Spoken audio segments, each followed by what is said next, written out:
Welcome to Buddhism Seeds, a place where Buddhist stories are told like a gentle breeze, guiding each person back to themselves. For a long time, Zen masters have recognized a simple yet profound truth.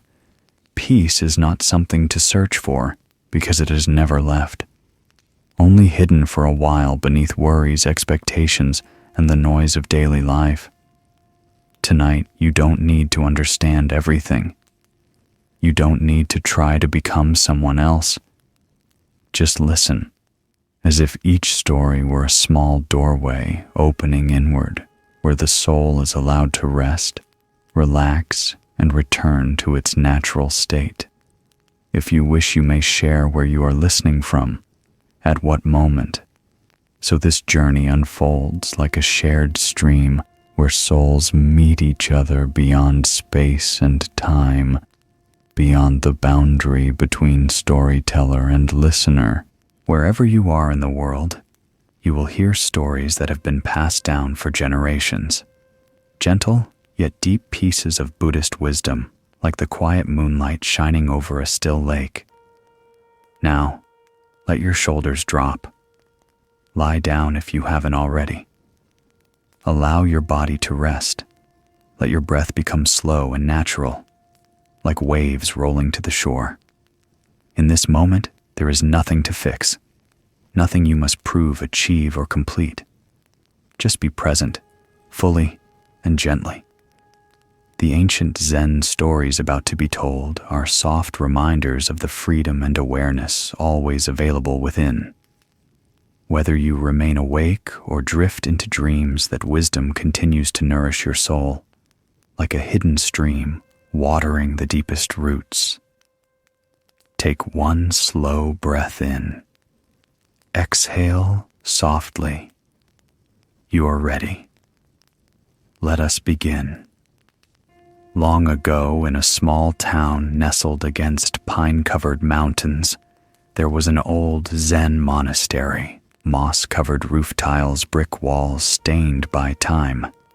The place seemed set apart from the hurried world outside.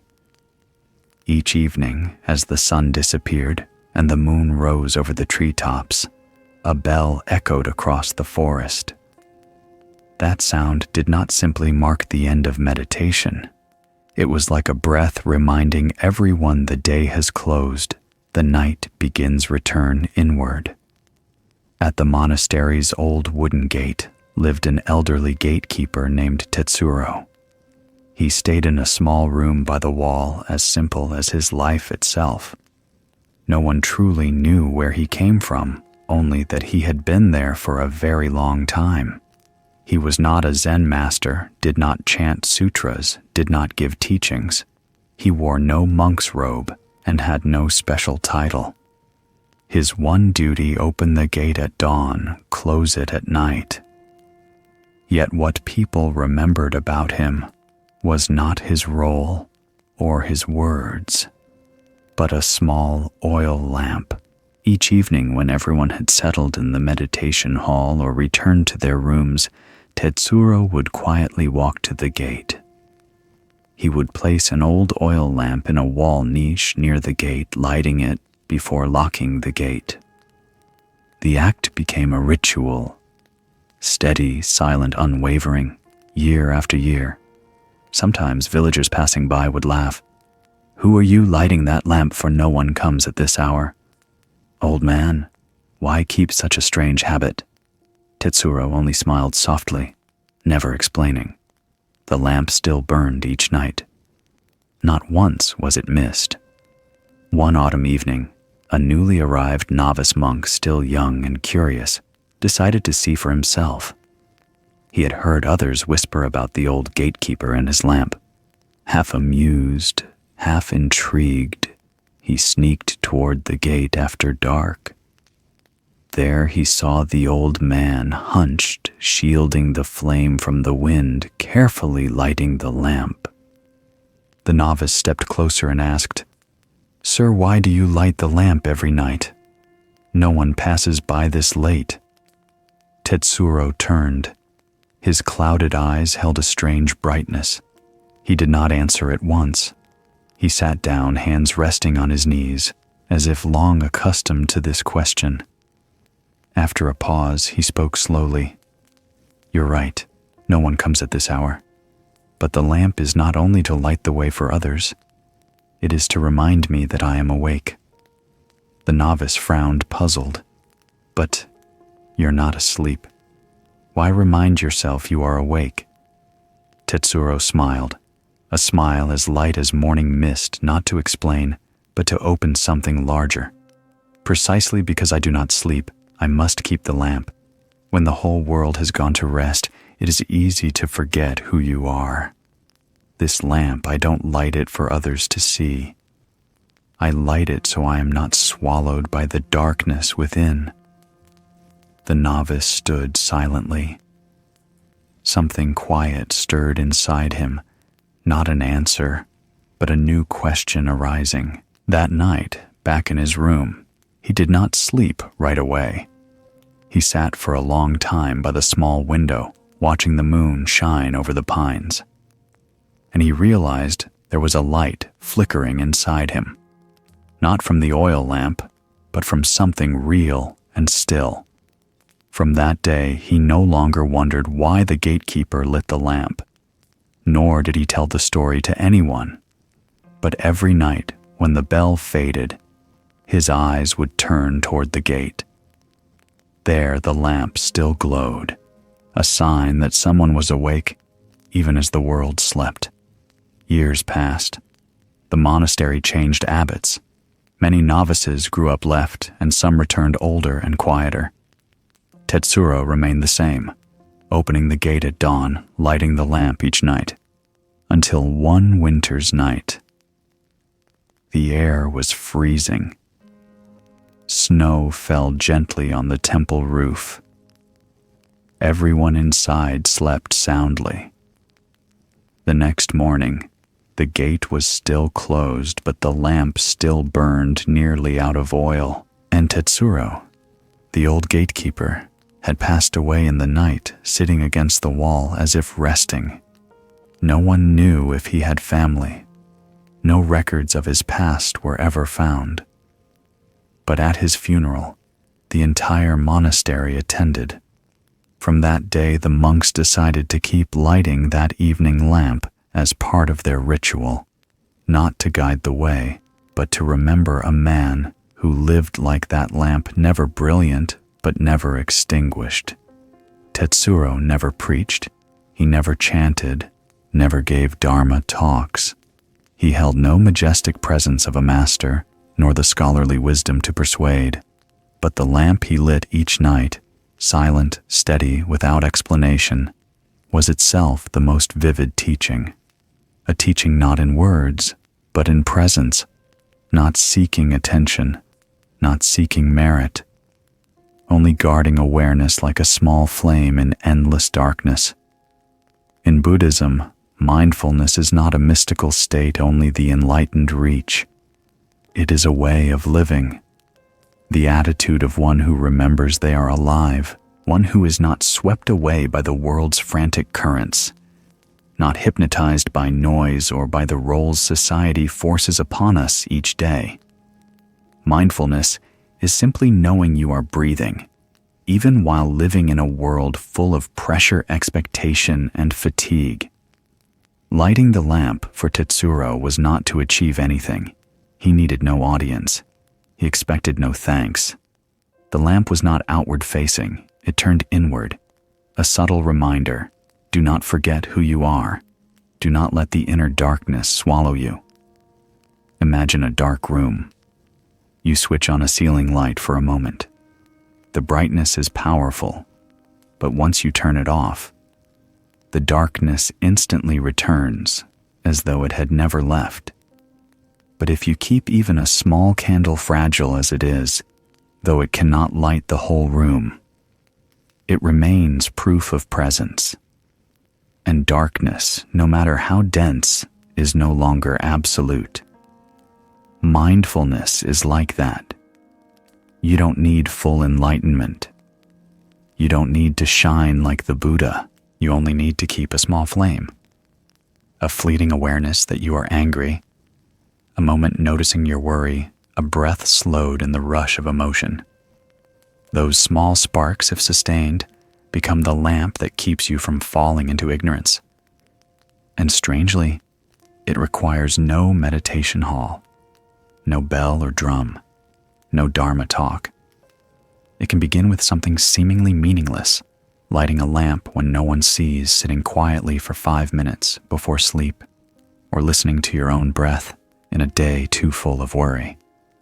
Tetsuro was not a master of words, but he was the gatekeeper of himself, and the lamp he lit, not to brighten anyone else's path, was his own reminder, I am still awake, I am still here.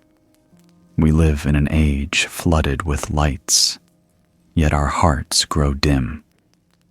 Social media fragments our attention. Work pulls us toward numbers. Pressure robs us of sleep. Comparisons make us forget our worth. Expectations from others and ourselves are invisible winds that snuff out our quiet flames. When the heart darkens, the first instinct is to search for light outside someone to save us a door, to open words of reassurance. But outer light cannot nourish the darkness within. What we truly need is to turn inward and keep for ourselves a small lamp.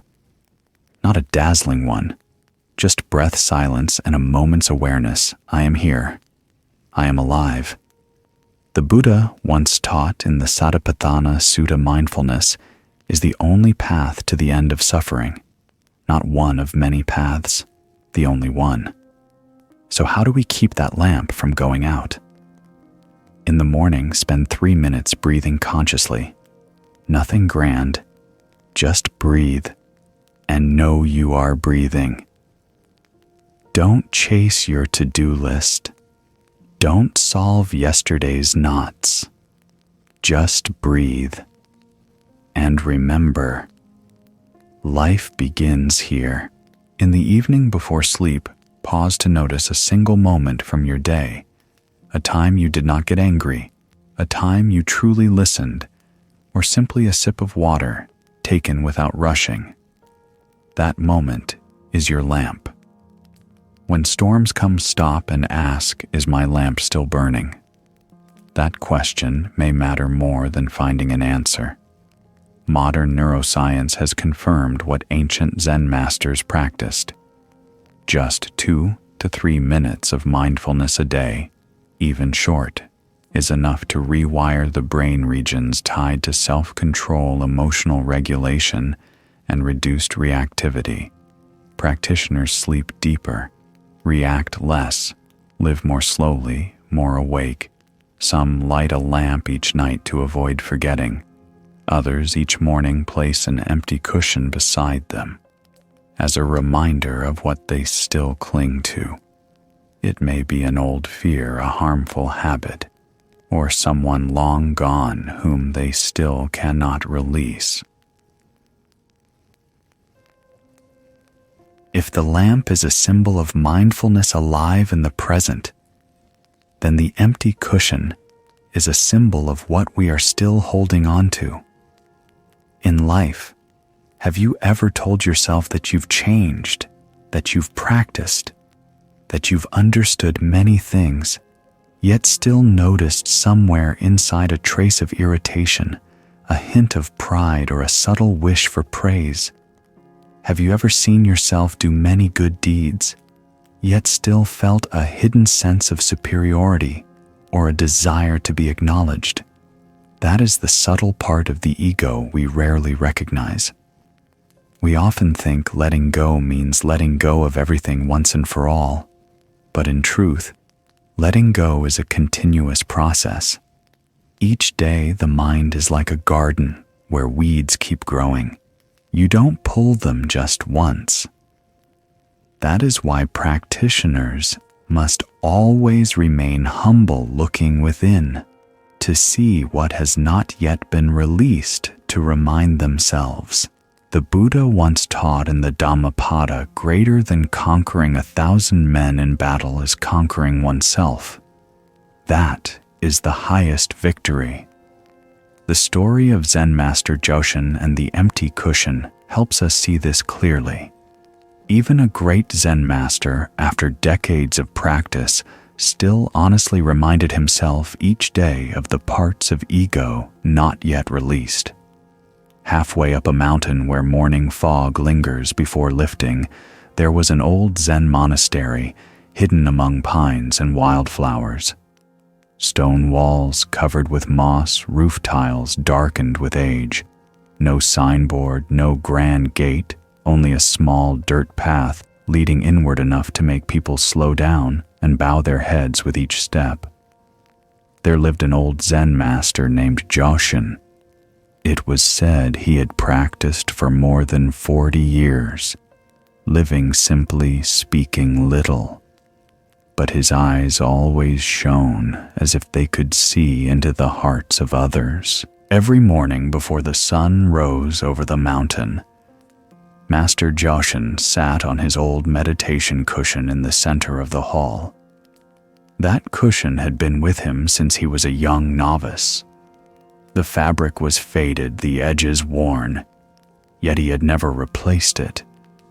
What was strange was that next to his cushion, there was always another one brand new, neatly placed, yet never used. One early morning, a newly arrived novice, thin, quick, and curious, approached the master after meditation and asked softly, "Master, may I ask you something?" Joshin nodded gently. "I notice that every morning you place another cushion beside you. Will someone come to sit there?" Joshin smiled a smile as light as mist at the tips of branches. "That cushion is for no one, my child. It is there to remind me that within me there is still something not yet released, still a corner, not yet bright, still something I must learn, understand, and let go." The novice frowned. "But Master, you have practiced for so many years, respected by so many. Could it be that you still have things not let go?" Joshin did not answer right away. He gazed at the garden outside. The first sunlight pierced through the leaves glimmering on dew about to vanish. Then he said, "The moment you think you are finished is the moment you drift away from truth. The path of practice is not a finish line, but an endless process of seeing what clings inside the mind. Meditation is not to become great, but to become genuine, and that empty cushion each morning it whispers, 'You are not done. You still have something to lay down.'" The novice stood silent for a long time. He looked at the empty cushion. At that moment, it no longer seemed just an object, but a mirror of himself. From then on, whenever he entered the hall, the novice no longer focused on achieving something, but instead asked himself, "What can I let go of today?" Some days, he realized he still carried anger over a careless word. Some days, he noticed jealousy toward a fellow monk. Some days, he only released a sigh he couldn't name. But each morning, he sat quietly beside an empty cushion. Years later, the story of the empty cushion spread throughout the monastery. Whether newcomers or longtime practitioners, each person placed an empty cushion beside them. No one explained it aloud, but all understood the cushion was not for guests, but for the part of themselves not yet free. It was the place for the ego to sit, not as a king, but as one learning to let go of the crown. A new tradition grew once a year. On the full moon of late autumn, all disciples sat together in the great hall, each with one real cushion and one empty cushion. At the end, each shared something they had let go that year. One spoke of forgiving a father, one of a hidden shame never named. One only smiled, but their eyes were light as if a deep knot had loosened. And Master Joshin, Each year he sat in his same place with his old cushion and an empty one. One year, someone asked, "Master, do you still have something to let go?" He replied simply, "As long as I breathe, I must let go." That answer was carved onto a small back gate of the monastery, easily overlooked, but anyone who passed by stood in silence for a long while. The monastery remained deep in the forest without a signboard, yet more and more people came not seeking light, but seeking their own empty cushion. The empty cushion is not an object, it is a symbol. A visible space for the invisible, those subtle parts of the heart. We avoid a trace of hurt pride when unrecognized, a bit of clinging when misunderstood, or a faint wish to be seen as good enough. The empty cushion speaks with a quiet language. Look again. Not to blame yourself, but to pause long enough, deep enough to be honest with yourself. In spiritual life, maturity does not begin when you can recite many sutras, meditate long hours, or are called teacher. It begins when you dare to admit, I still have something to learn. I still have something to release. That honesty, unpolished, unhidden, is the clearest sign of a heart opening. The one who cannot see their faults is the one to fear, for they are either too arrogant to look back or too afraid to look within. But the one who sees even just a passing desire for praise already has light shining into their darkness. The Buddha taught about non-self, not as an abstract philosophy, but as a practice. Do not see yourself as finished. Do not see yourself as better than others. For that very view, subtle as it is, becomes a thin mist covering the eyes, blocking any new learning. Imagine a glass. If you think it is already full, no matter how much cool water is poured in, it will only overflow. But if you know it is still empty, you will receive. You will learn. You will change. The empty cushion is that glass not to be filled, but to be ready. Ready to learn again. Ready to see what has not been released. Ready to listen without defense. For only with emptiness can wisdom enter, and only with humility can we truly awaken. The empty cushion is not only an image from an ancient monastery. It is a gentle but powerful reminder to bring into daily life. You do not need to be perfect to begin. You only need to be honest to continue. Many fear when they still find anger wounds or longing within, but seeing them is already the start of letting go. Wisdom is not found in the absence of darkness, but in the courage to face it without hiding. Each morning, before starting your work, you might pause a few seconds and ask, what is it I still have not released today? Just that small question is enough to awaken the mind. You don't need to fix it immediately. You only need to see, and letting go begins there. Each night before sleep, you might place an empty cushion in your heart. Not a physical one, but a humble acknowledgement, I am not finished, but I am learning. That admission does not make you weaker, it softens you, makes you less proud, less harsh toward yourself and others. This is not just Zen advice. Modern neuroscience confirms it. Researchers at UCLA discovered just 5 minutes a day of non-judgmental self-observation increases activity in brain regions tied to self-awareness and compassion, the insula and anterior cingulate cortex.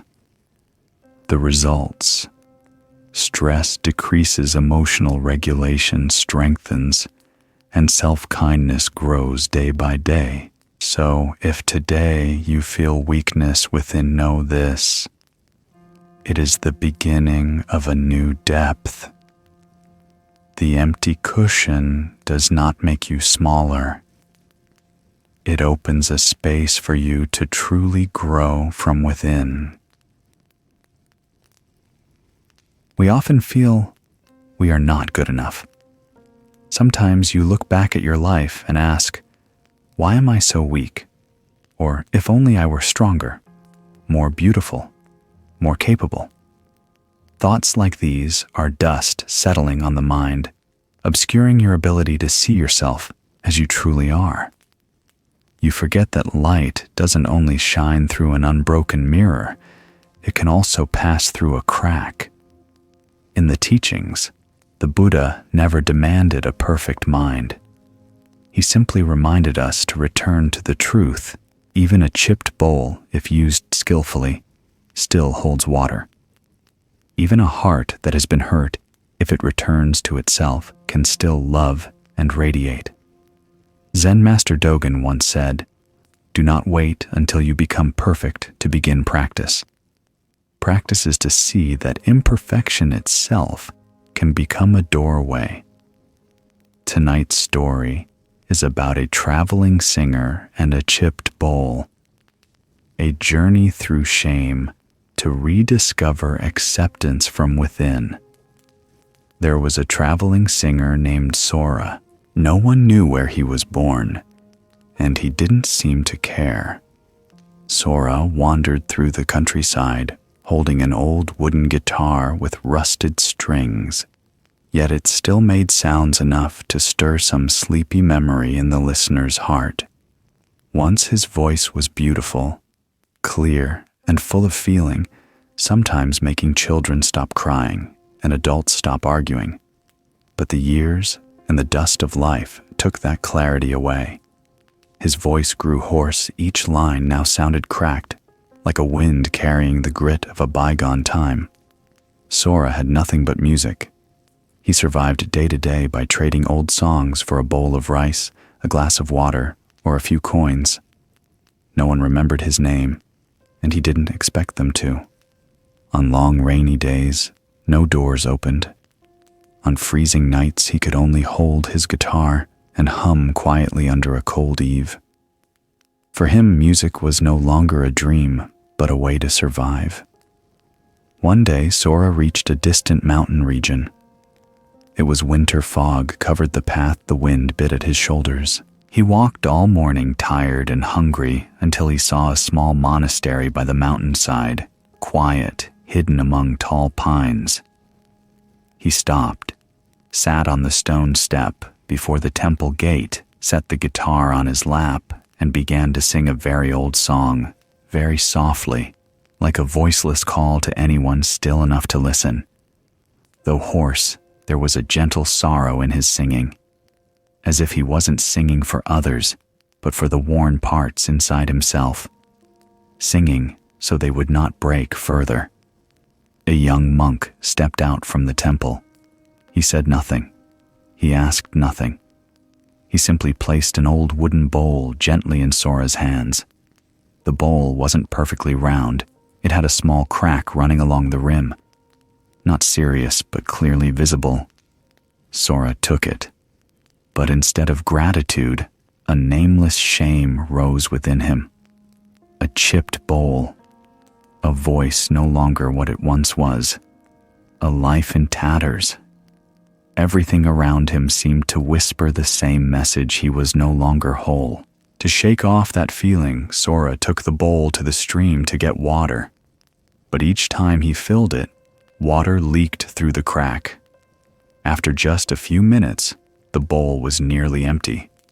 He scooped again and lost it again. Finally, in anger and despair, he threw the bowl hard to the ground, then burst into tears, like a child who had lost his mother. His choked sobs rang out in the quiet mountains, blending with the sound of water and wind. The pain in his heart was no longer hunger of the body. It was the feeling of having no worth. As he bowed his head and cried, the young monk appeared again, with the same eyes, the same silence. The monk bent down, picked up the bowl. It was unbroken, only a little muddy, and smiled. "This bowl," he said softly, "still holds water if you don't fill it too full." Then he turned the bowl toward the sunlight glimmering through the pines, and when the sun shines on it, that crack gleams like a line of gold. Sora looked and saw the truth of what the monk said. The small crack in the sunlight sparkled like a precious thread. It did not lessen the bowl's beauty. On the contrary, it gave it spirit, gave it a story. He fell silent. No words, no tears. He simply sat there watching the water, watching the crack, and for the first time in many years, felt he didn't need to fix anything. That afternoon, he sat again by the temple gate, with the bowl beside him, and sang. A very soft song, not for anyone to hear, but so that he could live. No wish for praise, no waiting for applause. Just a song like an apology to himself, to a Sora who had been too harsh on himself.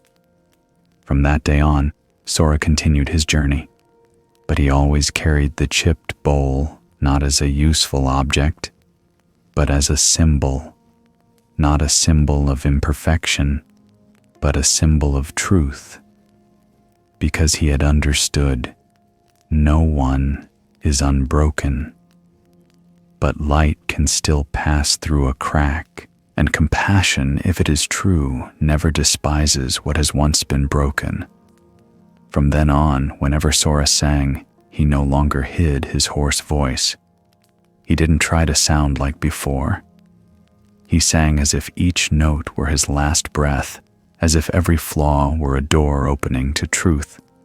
And those who had listened, sometimes they didn't know why, but they remained silent for a long time after he left, because in each trembling note they heard themselves. In that chipped bowl, they saw their own cracks and a hope. Perhaps light is also waiting to pass through. Sora's story reminds us of the deep teachings on impermanence and non-self. The human heart, like the bowl, will at times crack, chip, and scar from time, from hurt, from life's collisions. But that does not erase true value. On the contrary, with mindfulness, it is precisely through those cracks that light begins to enter. What you thought was a defect can sometimes be the doorway to the deepest healing. Sora was not special. He was like everyone. There were times he felt ruined. But as the Buddha taught in the Satipatthana Sutta, contemplate the body as body feelings, as feelings mind as mind, without clinging, without judgment. Imperfection is a natural part of the path. No one steps onto it with a flawless soul. We are all learning to live with our broken pieces. Imagine a clay jar with a crack. If you place it in the sun, light will pass through the crack, painting bands of light on the wall behind it. Like your mind, if you hide all your wounds, you will never shine in the right way. But if you dare to face the crack, light will find its way. A mother, who once lost her temper with her child, carries the shame of not being good enough. But when she begins to share honestly with remorse and love, the very thing she thought was a stain becomes the most vivid lesson for her child about honesty and humility. From Sora's story, the deepest lesson is not in the bowl, but in the inner transformation, from rejection to acceptance, from shame to self-love. This is not just a small turning point, it is the foundation of healing. For as the Buddha teaches in the Dhammapada, mind is the root of all things. If the mind is pure, speech and action will be pure. Every movement in life begins in the mind. When the mind changes, the way we see life changes. Sora once believed that a hoarse voice, a cracked bowl, and a wandering life were proof of failure. But in truth, Those were the very things that made him stop, sit down, and listen to himself again. And you, how many times have you looked at the broken parts of your life and turned away? If you dare to sit with them, you will see the place you thought was a burden is exactly the gateway for light to enter. No one is born complete, but anyone can begin right where they feel not enough. Every wound carries within it a lesson not yet read, and sometimes what you need is not immediate healing, but learning how to be present with what remains unfinished. In daily practice, you can start with something very small. Each morning, look into the mirror not to search for flaws, but to look kindly into your own eyes. Instead of thinking, "I'm not good enough today," try saying, "Today I am here. I am learning. I am alive." That is the first recognition, and perhaps the most important you give yourself. Scientifically, researchers at Stanford University have shown that people who practice self-compassion tend to have 23% lower levels of stress. Not only that they show clear improvements in sleep quality decision-making and connection in relationships. This confirms that when you accept yourself, you not only heal yourself, you also inspire honest living in those around you. And perhaps like Sora, you will sing the old song again, not for applause, but to remind yourself that you are still alive and still shining through that very crack.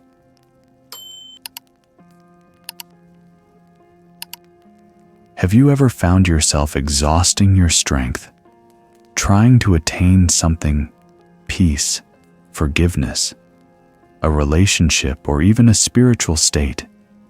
You think that if you just force yourself hard enough, long enough, you'll get it. But the more you force, the more tired you become, and the farther it drifts. That is a paradox of life. What needs to mature to bloom by itself cannot be coerced. The Buddha taught in the middle-length discourses Majjhima Nikaya, just as when a person pulls a lute string too tight, it will snap, and when one leaves it too loose, it will not sound. The middle way does not lean towards self-mortifying austerity, nor toward indulgence in sensual pleasure. The story of Kenji and the block of ice is a living image of this truth. It is not only an old Zen story, but also a mirror, reflecting how we face our deepest desires. On a mountaintop covered in white snow stood an ancient monastery, where the wind moved through every stone crevice, carrying the soft ring of a bell and the gentle scent of incense in the morning mist. There, Kenji, a young Zen student, took his first steps with a fierce longing to reach enlightenment as quickly as possible. Kenji did not come to live leisurely. He came to rise above, to accelerate, to achieve. In his mind, enlightenment was a mountain, and he would climb it by willpower, effort, and asceticism. Day after day, he read sutras for hours without rest, fasted until he grew gaunt, meditated until his legs went numb, stayed up late, hoping a ray of light would appear. But that ray never came, only growing unease as if the harder he tried to climb, the farther he was from the summit. Night after night, when everyone had fallen asleep, Kenji sat alone looking through a small window where snow fell quietly like the sighs of time. Inside him echoed a question without an answer. Why have I still not seen the light? What am I missing? One winter morning with wind cold enough to cut the skin, Zen master Endo, the elder teacher respected by the whole monastery, called Kenji out to the courtyard. He said little, only pointed ahead. On the snow lay a large, crystal-clear block of ice, like a giant prism catching the early light. Make this block of ice melt with your hands, the master said.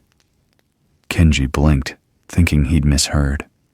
But seeing the teacher's kind yet serious eyes, he stepped forward, knelt by the ice.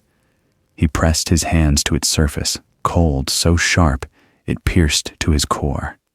He began to rub, to warm it, even pressed his whole body against it, hoping his warmth would transfer. 1 hour passed. 2 hours.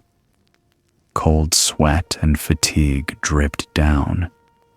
His hands grew numb, turning pale purple. But the ice remained intact. Not a sign of melting. Exhausted, discouraged, Kenji raised his head and looked at his teacher.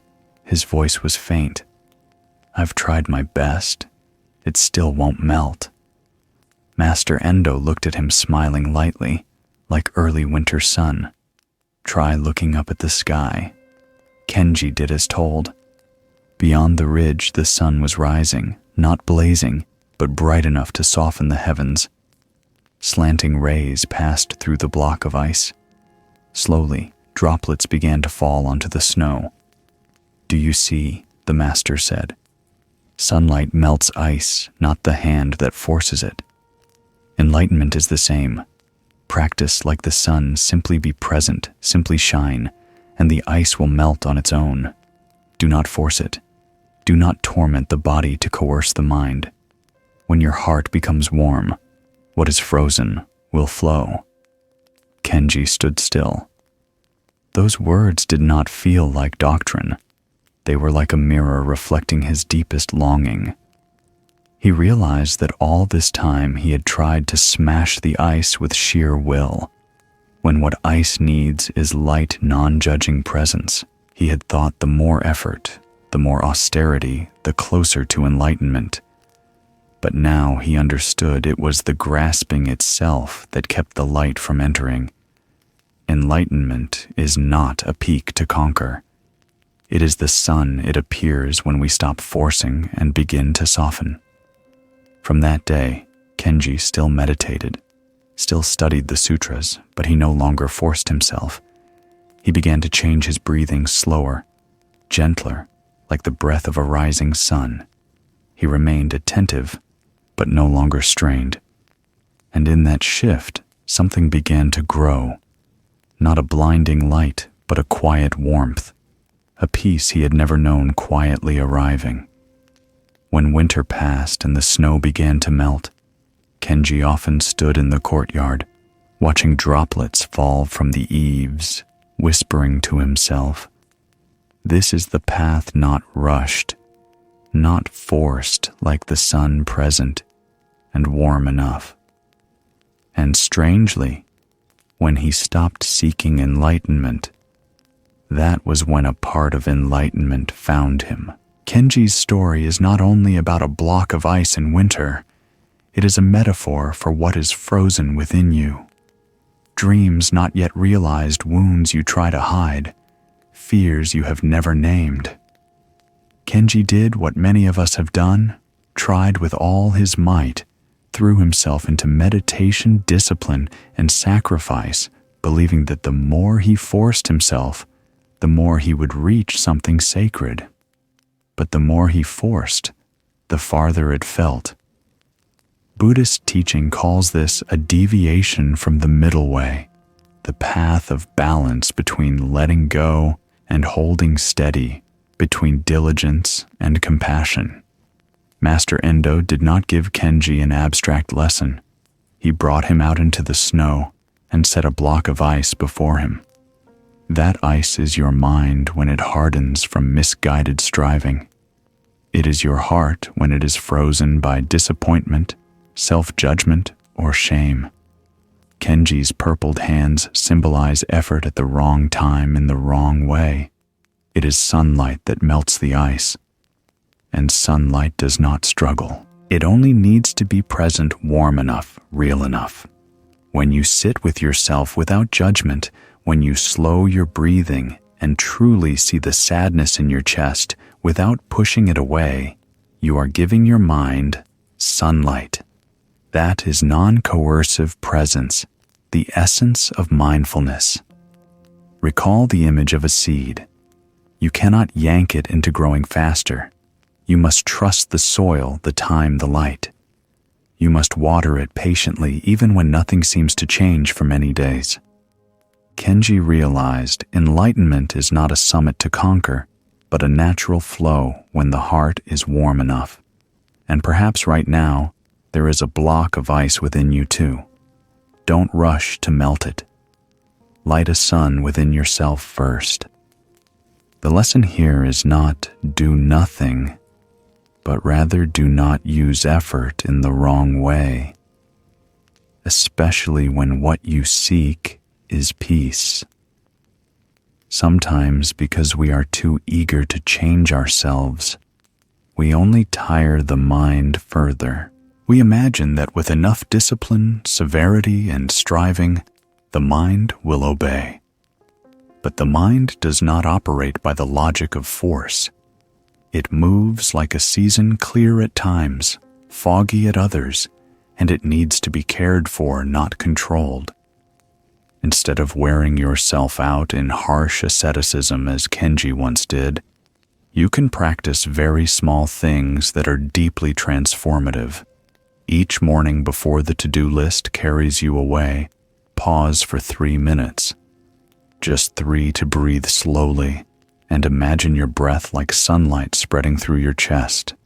No grand visualization, just feel your living body. Each night before sleep, you might ask yourself, am I holding too tightly to something today? Then relax your shoulders, soften your brow, and most importantly, soften the heart. The Buddha taught one who is moderate in eating, in sleeping, and in effort will find peace. This is not abstract advice. It is a profoundly practical instruction for modern life, where we easily fall into 2 extremes, resignation or exhaustion from overstriving. Interestingly, modern neuroscience arrives at a similar conclusion. Studies show that practicing deep breathing and gentle meditation for just 5 to 10 minutes a day can reduce activity in the amygdala, the brain region controlling stress responses. At the same time, the prefrontal cortex responsible for clarity, calm, and foresight is clearly activated. In other words, when you are present in the right way, your brain also becomes wiser. And that is precisely why, after standing under the sun with the block of ice, Kenji slept more deeply than ever before. Not because he did more, but because he did less and did it the right way. Have you ever felt that you're only truly at ease when everything is under control? You recheck messages, reorganize tasks, try to control even the smallest things, only to feel even more exhausted. People often mistake greater control for greater peace. But the truth is the opposite. In the Buddha's teaching, a mind that does not grasp is not bound. One who is not bound does not suffer. Inner peace does not come from holding on, but from letting go. Not giving up, but knowing when to stop. That is the lesson Naoko, a young meditation student, learned not from books, but through her own restless experience. Naoko arrived at the monastery that autumn with a neat backpack, spotless shoes, and a mind that had to control everything. All her life, Naoko was a perfectionist. She believed everything must be done at the right time, in the right way, in the right order, as if a single misstep would shatter her inner world. On her first day, she meticulously noted the times for walking meditation, her seat position, how to place her sandals, even the angle of her bow to the bell. For every session she arrived earliest, and she was the last to leave the hall, making sure no dust remained on the floor, no door sat ajar, no stray sound slipped in. For her meditation at first was no different from a technical project requiring absolute precision. One foggy morning on the veranda of the main hall, Naoko went to the meditation hall as usual, but this time something made her stop. The familiar wooden door always open was half closed.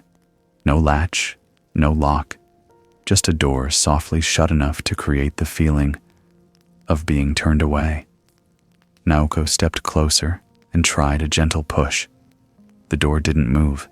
She hesitated, then pressed a bit harder. Still didn't open. She began to panic. Am I late? Is there a new rule I don't know? Did someone close the door not wanting to be disturbed? She didn't dare knock. She didn't dare push hard. In her mind, every action must be proper. No noise, no disturbance, no crossing boundaries. So instead of trying again, she turned and searched the monastery for someone to ask. 10 minutes. 20. 30 passed. She circled the courtyard, checked the kitchen, went to the back buildings. No one knew when the hall door had been locked, but no one returned with her to check. Naoko began to feel annoyed, partly at feeling abandoned, partly at feeling wrong. A tiny mistake like being late can become a full-blown crisis in a perfectionist's heart. Nearly an hour later, while Naoko still stood wavering before the door, an older practitioner walked by quietly. Seeing her, he stopped. No questions, no blame. He simply stepped forward, placed his hand on the door, and pushed. It opened easily. There had been no lock. No one had barred it. No mistake. It was just that Naoko in that moment believed there was an obstacle, and because she believed it, she didn't dare step through. Naoko froze. Layers of belief cracked in her mind. She looked up confused. The older student smiled, his eyes bright, as if he clearly understood everything happening in her. Then he spoke slowly, without raising his voice, without lecturing. There are many doors in life that are not locked, but because our minds are full of fear, we think we cannot pass, so we build the wall ourselves. Naoko bowed deeply, not out of ritual this time, but because something inside her had melted, not at the door, but in the belief that had kept her from touching it. From that day on, she still arrived early to the hall, but not out of worry. She still wiped up every speck of dust, but not to control, rather to feel alive. And when a door stood half closed, she was no longer afraid. Because she knew some things are not locked. You only need to be gentle and push. The seemingly small story of Naoko and the meditation hall door actually opens another door, the one that looks into each of our own hearts. No one blocked Naoko. The door had never been locked. No order forbade her from entering. But because of a moment of uncertainty, a passing thought, maybe I'm late, maybe I'm wrong, her mind immediately built an invisible barrier, and that kept her standing outside the very place she wanted to enter. This is not just Naoko's story. It is how many of us live. We think we're stuck because of circumstances, work, other people, past mistakes. But in truth, what holds us back is our thinking about those circumstances. A half-closed door can become in our minds a fortress wall. A small voice, I'm not good enough. They'll reject me. I will fail, can make us turn away, instead of stepping forward to touch the opportunity in front of us. Buddhist teaching calls this clinging to self, grasping at me, at personal views, at private feelings that we mistake for absolute truth. When you believe your fear is reality, you begin to act as if everything around you is threatening. Then, whenever life doesn't follow your plan, you try to control more tightly. But the tighter you control, the more you lose balance. The harder you grip, the more you let slip away. Imagine holding a handful of dry sand. If you clench your fist, sand slips through your fingers. But if you open your hand and hold it gently, the sand rests in your palm. The human mind is the same. When you cling too hard to perfection, to right wrong, to must be this way, you make your mind brittle and anxious. But when you can soften your hold, when you know not every door needs a key, and not every fear is true, you begin to find freedom. Naoko learned this not from a lecture, but from a moment of silence, a light touch on a door. And perhaps you are standing before some door in your life too. Maybe it has never been locked. Maybe you just need a gentler hand with yourself.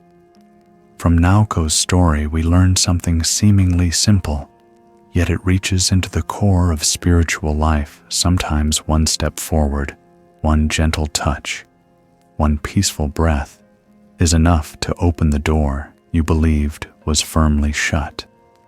That door is not only in a meditation hall, it is everywhere in daily life, in relationships that seem beyond repair, in the fear of failure that keeps you from starting, in the self-doubt that makes you hesitate before an opportunity. And the irony is, many of those doors have never truly been locked.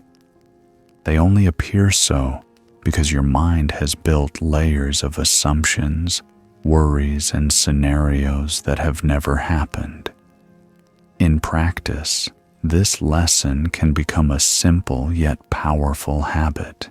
Each morning before your day begins, sit quietly, close your eyes, and ask, "What am I trying to control today?" Don't try to change the answer.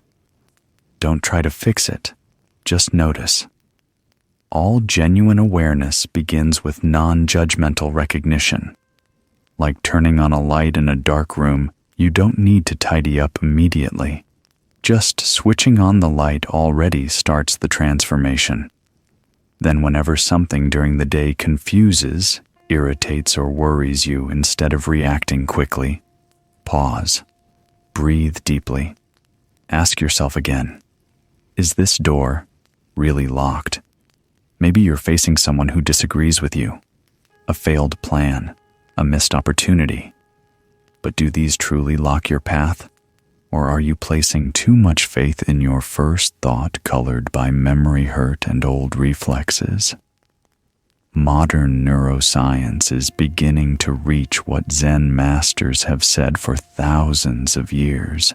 Research from the Mindful Awareness Research Center at UCLA shows when people practice releasing expectations and the need to control the amygdala, the brain's fear center reduces its activity.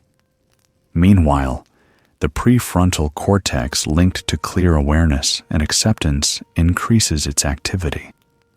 In other words, letting go does not make you weaker, it makes your wisdom brighter.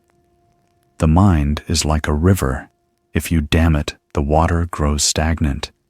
If you let it flow naturally, it knows how to cleanse itself. Peace does not come from controlling the current, but from being steady enough to stand on the bank and watch it pass. And in that moment, the door opens. No key needed. Only, don't lock it with your own fear. So yes, there are doors in your life that don't need keys, only courage. Naoko learned this not through theory, but through disappointment, confusion, and realization on an otherwise ordinary morning. And you may have such a door in your life. Perhaps it is a conversation you're avoiding, a decision you haven't dared to make, or a part of the past you haven't faced. Don't stand outside too long, try touching it. Have you ever judged someone simply because they didn't bring what you expected, or felt disappointed when others didn't give you something specific, a promise, a gift, proof of affection? In life, we're often drawn to what is obvious and glittering, forgetting that sometimes emptiness itself holds the deepest meaning. In a discourse, the Buddha taught, "Who sees the Dharma sees the Tathagata." And the Dharma at times has no form.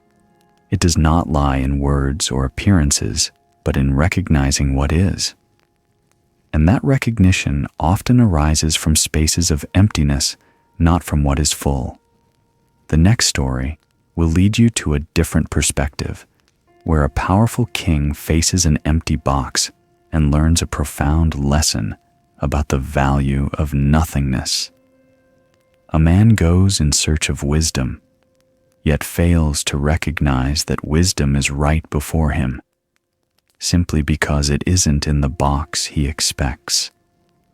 Long ago, in a far eastern kingdom, there was a king named Akihiko. The entire court respected his wisdom, and the people honored him as an enlightened ruler. Yet amid glorious victories, a secure throne, and overflowing treasures, the king's heart carried an unnameable emptiness. No matter the gold, fame, or power, King Akihiko could not find what he desired most: true peace. Each night he sat alone in a splendid palace, his heart wrung by an unending question: what can free a person from suffering?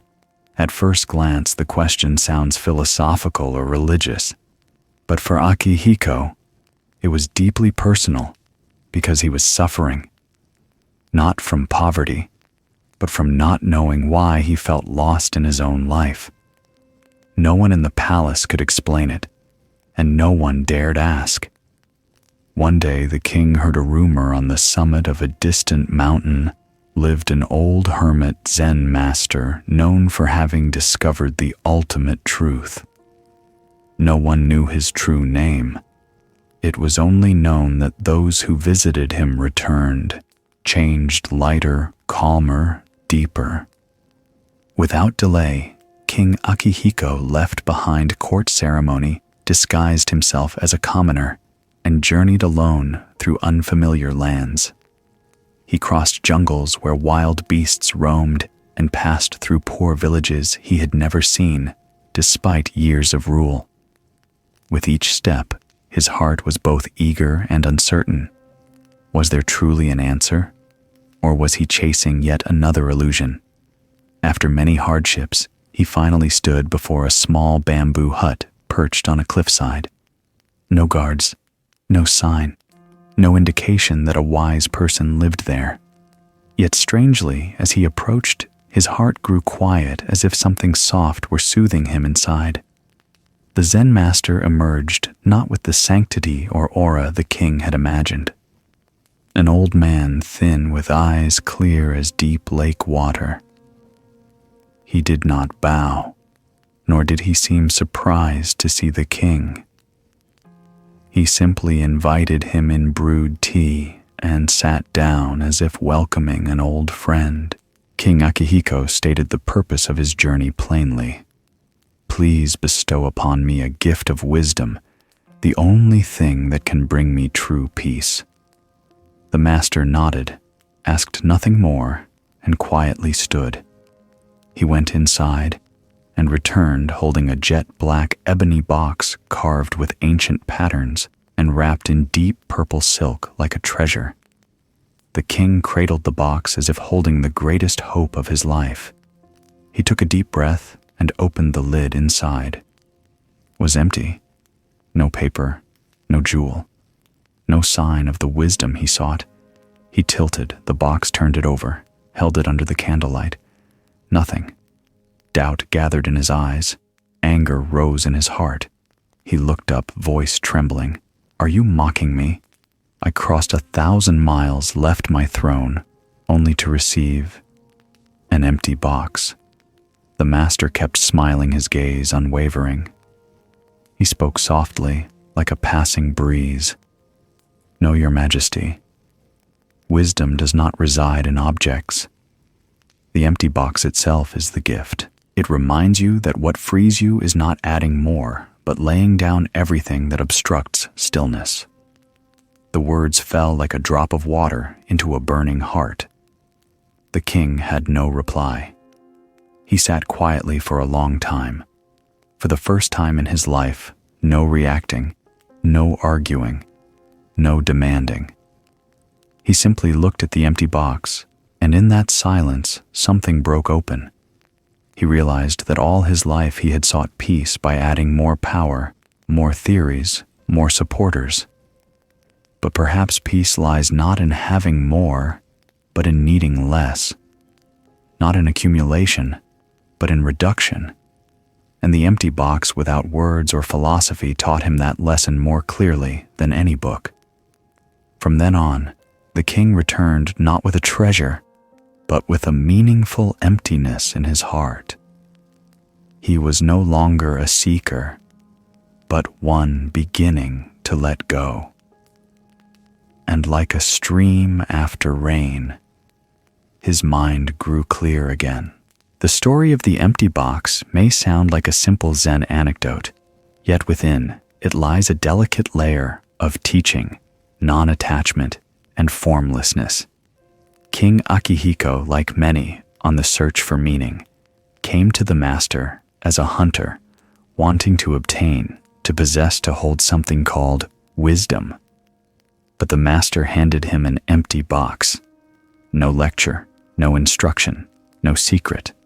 That emptiness was the answer. In Buddhist teaching, true wisdom cannot be traded like merchandise. It does not live in words, nor can it be contained in concepts. Wisdom arises when the mind stops clinging, stops accumulating, and learns to release every shell the ego builds. The box, which seems to hold nothing, symbolizes relinquishment. It forces the viewer to face the emptiness within, and from that space, clarity begins to appear. The king had assumed wisdom must have shape, be obvious, make him feel he had received something. The master reversed this by giving him nothing, for the nature of wisdom is not addition, but subtraction. The more you crave and grasp, the less the mind can be still. And it is precisely that stillness that is the ground from which wisdom grows. The Diamond Sutra teaches all phenomena with form are illusory. The more you trust what eyes see, ears hear, and hands touch, the easier it is to forget the formless reality in which the Dharma operates. That empty box is not a gift, it is the absence of a gift. And because there is nothing to grasp, you are compelled to turn inward to find. It is like a door that is not locked. If you insist on searching for a key, you will never enter. But if you simply push, you will see the door was never closed. That is how truth works. Not outside you, not demanding hardship or ceremony. It asks only one thing: let go. And when you let go, you have already entered without realizing it. From the story of the empty box comes a practice you can begin immediately. No deep meditation experience, no special setting required.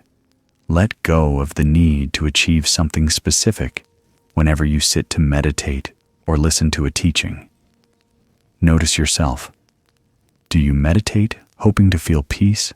Listen to a talk, hoping to realize something important. Such expectations, however subtle, become barriers.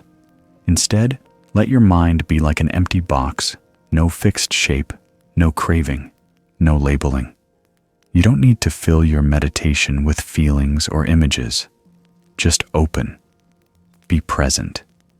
Be ready to receive whatever comes, even pure stillness, when it seems nothing is happening. Modern neuroscience confirms this. Research from Harvard University shows that when the brain is not driven by expectation, the prefrontal cortex, the region governing deep cognition and awareness, functions more effectively. In other words, The more you release, the more naturally you settle into stillness without force. A Zen master once said, "When the mind is empty, like the sky clouds of wisdom appear on their own. Do not force yourself to awaken. Just listen, what needs to come will come." And often the deepest truth is not found in words. King Akihiko's story teaches that sometimes the greatest gift is not what is given, but the empty space that lets you see yourself.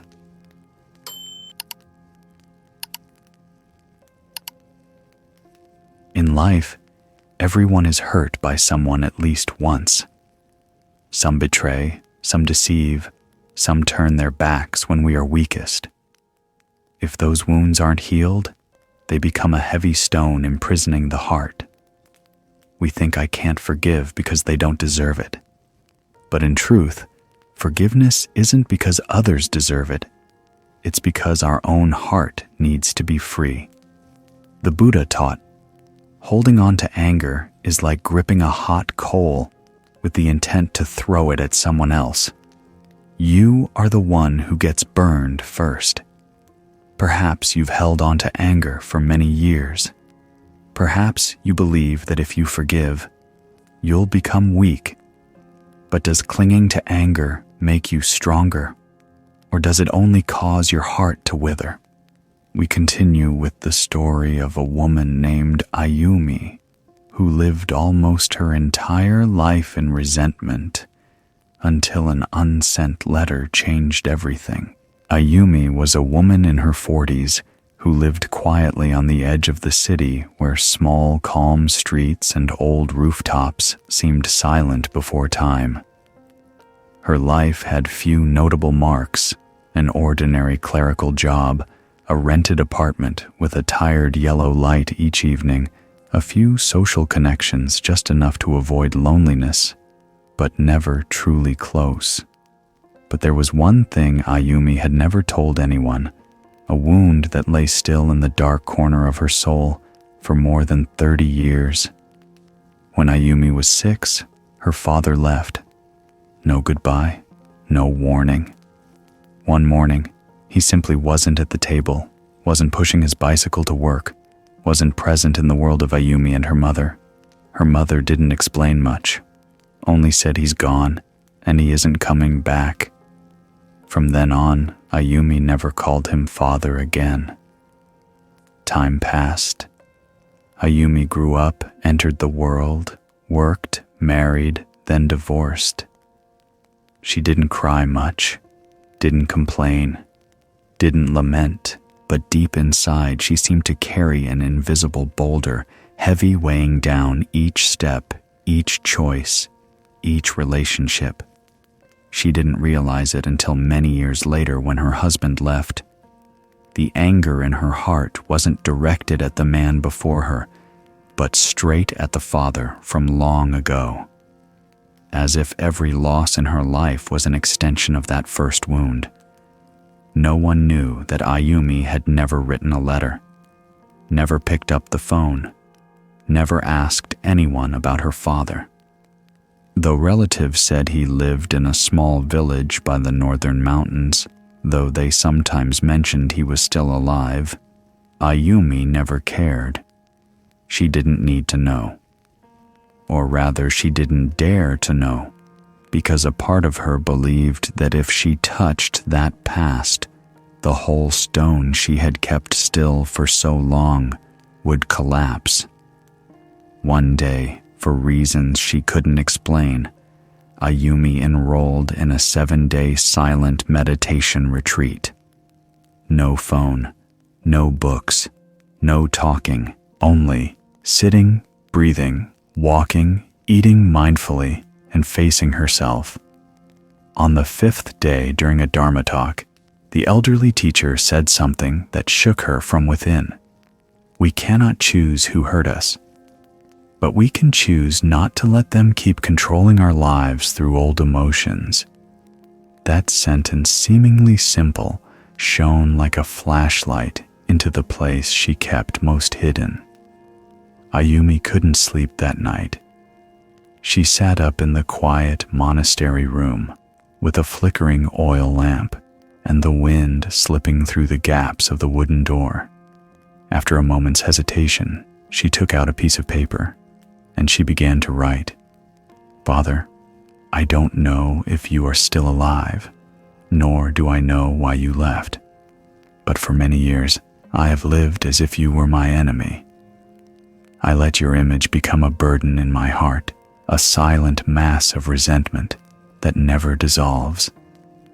Every time I hurt, I blamed you. I thought doing so would make me stronger. But it didn't. It only exhausted me. Today, after so many years, I see that I am tired. Not tired because of you, but because I have carried that stone for too long.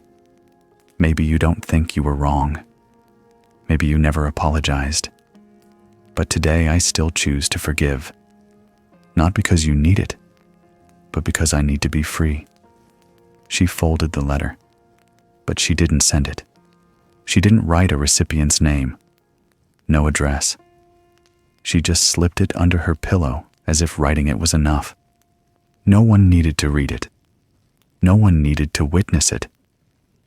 The next morning, with mist still veiling the roof tiles and the temple bell sounding faintly, Ayumi stepped into the small garden out back, struck a match, and burned the letter.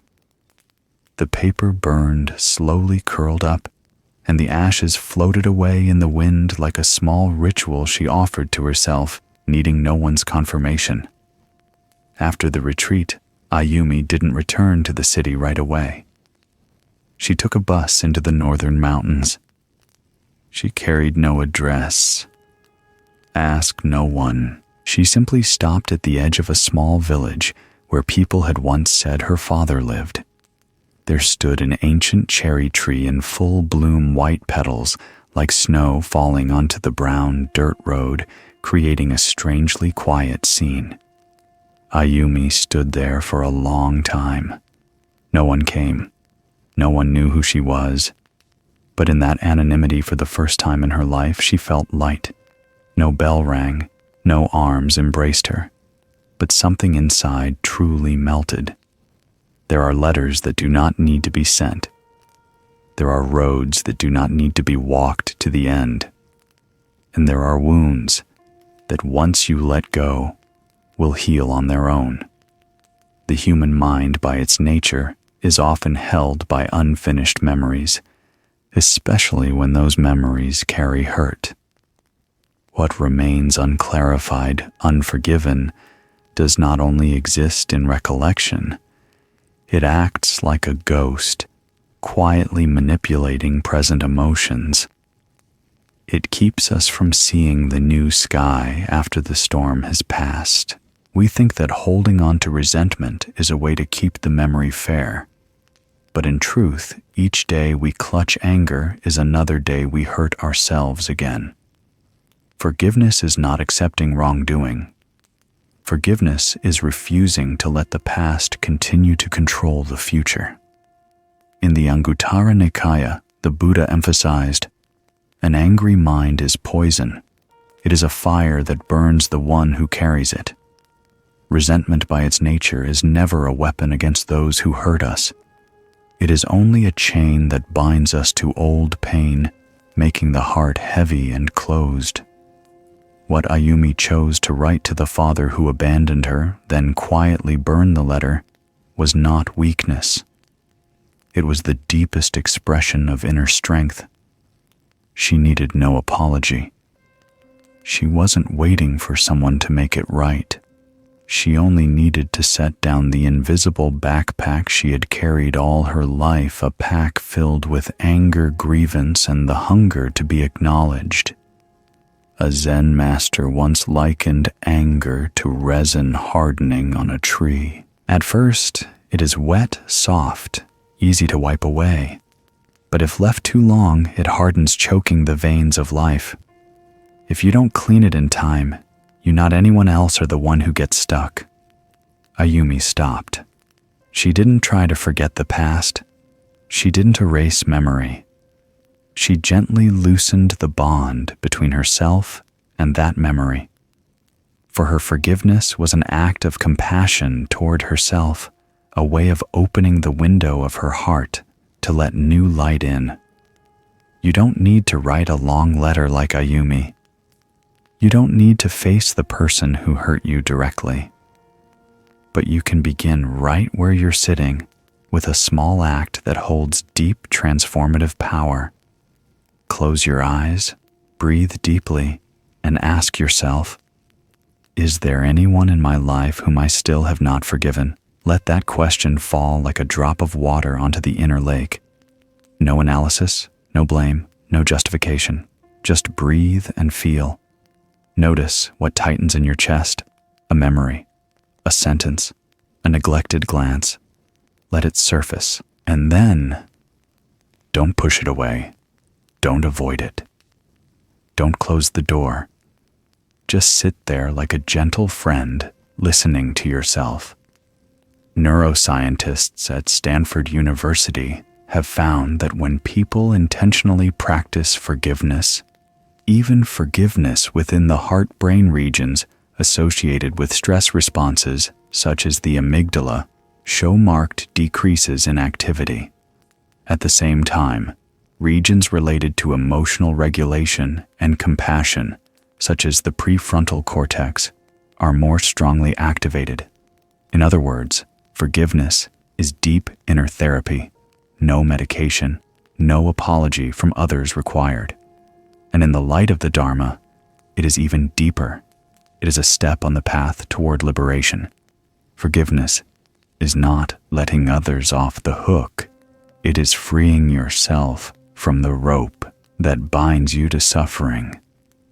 Some mistake forgiveness for weakness, for letting others win. But in reality, forgiveness is the act of someone with inner courage, one who dares to look at the wound and say, I will not let you control my mind for one more day. And you can begin right now, right where you are reading these words. Breathe in deeply and ask, am I ready to free myself from the old wound? Ayumi's story reminds us that sometimes an unsent letter is the very first step to freedom. But not everyone can easily let go, especially when they believe they are holding on to what is right. Throughout the path of practice, many people ask about the Dharma not to listen, but to prove that what they already believe is right. They are not seeking insight, they are seeking confirmation. Have you ever found yourself in that state? When someone shares something you disagree with, you don't truly listen, you're just waiting to argue back. When the I already know blocks us from receiving something new, knowledge stops being a guiding light and becomes a curtain that hides the truth. The Buddha taught a wise person is not one who possesses much knowledge, but one who can let go of what no longer serves liberation. In the Dharma, letting go is not abandoning the world. It is abandoning the self that clings to knowledge to hide its own fear. The next story is about a scholar, someone once proud of being the region's foremost expert on the Buddhist teachings, until he was given a sutra with no words. Let us explore what lies behind that blank scripture. Tarkashi was a distinguished scholar. For more than 40 years, he devoted his life to studying Buddhist scriptures, not only reading them, but teaching, annotating, and debating at major academic forums around the world. He was fluent in ancient languages, reading Sanskrit and Pali as if they were his mother tongue. In intellectual circles, the name Tarkashi was synonymous with erudition, precision, and deep understanding of the Dharma. Many admired him as a modern-day teacher. He spoke about the Four Noble Truths like a spiritual surgeon. He taught the perfection of wisdom like a mathematician proving a theorem. Every lecture was widely cited, carefully documented, and published as scholarly books. The halls where he taught were always full. People applauded, stood to thank him, some even moved to tears.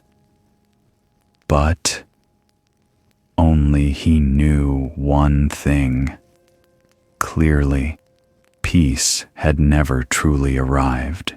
Each night after the applause and the polished talks, Takashi returned to his room, neat filled with books lit by warm yellow light. He brewed tea, sat at his desk, turned the pages of scriptures he knew by heart, and quietly sighed. A void no learning could fill lay deep within. Not that he did not understand. He understood too much, yet could not touch the place that needed touching most. One day he heard of an old Zen master living in seclusion on a snowy peak, a man who wrote no books, gave no talks, attended no conferences, yet awakened many simply by his presence. People said that whoever met this master did not leave the same person. Takashi, carrying a scholar's curiosity and the inner hunger of someone seeking peace, decided to go. After a long, harsh journey, he reached the master's dwelling, a small hut tucked beneath pine snow, whitening the roof, a faint scent of burning pine wood in the air. No nameplate, no wind chime, no sign of a famous teacher, only silence. The master offered no greeting. He invited Takashi to sit, poured tea, and they sat quietly. No questions, no introductions, only the wind over the mountains and the gentle crackle of boiling water. After a while, Takashi could no longer hold back.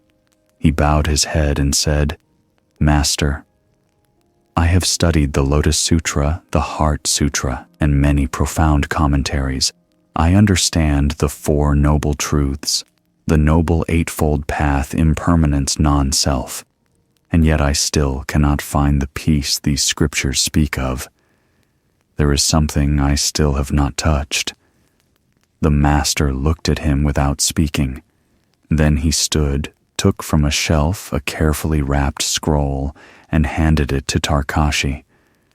Takashi received the scroll with reverence. His hands trembled with expectation. Perhaps this was a never-published ancient text, a precious teaching handed down from a previous master. But when he opened it, he froze. The entire sutra was blank. No lines, no symbols, not a single mark of ink. Takashi looked up, bewildered. "Master, is this a printing error? This sutra has nothing in it." The master nodded, then gently said, "It's not an error. This is the most precious sutra I have ever written." Takashi couldn't hide his displeasure. As a scholar, he felt mocked. How could a wordless sutra be called precious? How could the Dharma be transmitted through silence? The master looked at him, kind eyes like spring wind over snow, and said, "With everything you are carrying in your mind, the fullness of knowledge, of analysis, of knowing, I cannot give you anything more. You are carrying too much to receive anything new. But if one day you dare to set everything down, you will see there are truths that cannot be written, cannot be explained, only lived, only quietly felt." He pointed to the blank scroll. "This is not a meaningless sutra. It is a mirror reflecting your inner state. If your mind is full of noise, you will see it as emptiness. But if your mind is quiet enough, you will begin to hear what cannot be said in words." Takashi was stunned. For the first time in his life, after so many years of teaching and research, he did not know how to respond. There was nothing to refute, nothing to annotate, only a silence settling in, and he accepted it as his first true lesson. It was not that the sutra lacked value. It was that his mind, still not quiet enough, could not read it. This is a classic and profound Zen tale. The blank sutra symbolizes the innate stillness within each of us, a knowing without words, a seeing without analysis, an understanding that needs no explanation. The way does not lie in written characters. Words are just a finger pointing at the moon, not the moon itself. Knowledge without awareness can become an obstacle. It can make us believe we have arrived when we have never stepped onto the living path of practice. That is why the Buddha never encouraged hoarding teachings as treasure. He urged practice, meditation, observation of the mind, and letting go of the I am the one who knows. Imagine holding a cup filled to the brim. If someone wants to pour you purer water, you must pour some of the old water out. If you cling to a full cup, whatever is poured in will only overflow. The mind is the same. When it is crammed with concepts, opinions, reputation, and even fear, then even if truth stands before you, you cannot receive it. To see the sky, you must step out of the cave of thought. From the story of the blank sutra comes a simple yet deeply moving lesson. Spend a few minutes each day letting go of what you know. We live in an age that demands understanding, analysis, and explanation of everything. But precisely because we always have to know something, we lose the ability to touch truth with a wordless mind. You can begin with a very gentle act. Sit down and do nothing. No need to read one more line of philosophy. No need to memorize any new definition of enlightenment. Just be still, breathe evenly, and don't think I already know this. Try sitting before a blank sheet of paper. Write down what is present in your heart right now, maybe a worry, a desire, or just a vague feeling. Then, write nothing more. Let the remaining white space speak to you, not in words, but in the silence you have not yet listened to. Interestingly, neuroscientists today have found that when people enter a state of doing nothing, not distracted by information devices or goal-driven thinking, the brain regions tied to creativity, intuition, and healing are most strongly activated. This shows that in the very stillness, the mind is renewed more deeply than when studying or working. Letting go of what you know does not mean abandoning wisdom. It means refreshing the soil of the mind so that seeds of true understanding have room to sprout, like a field left fallow after a growing season, not because nothing is being done, but because life needs space to renew itself. Have you ever wondered, why are there people who, the more wealth they accumulate, the more restless they become? Why do some lose sleep, not because of poverty, but because of the fear of losing what they already have? We spend our whole lives pursuing possessions, building achievements, gaining more and more. But at some point, have you ever felt that what you have accumulated has turned into a burden? The Buddha once taught, the foolish bind themselves with wealth, while the wise see wealth as a means to practice the path. Wealth itself is not bad, but our relationship with it, if placed wrongly, can cost us our freedom. The story of the merchant Daiso is a profound reminder of this. A man who had everything but could not let go of anything. His story is not only a lesson about material release, but also a wake-up call about how we live with our own minds.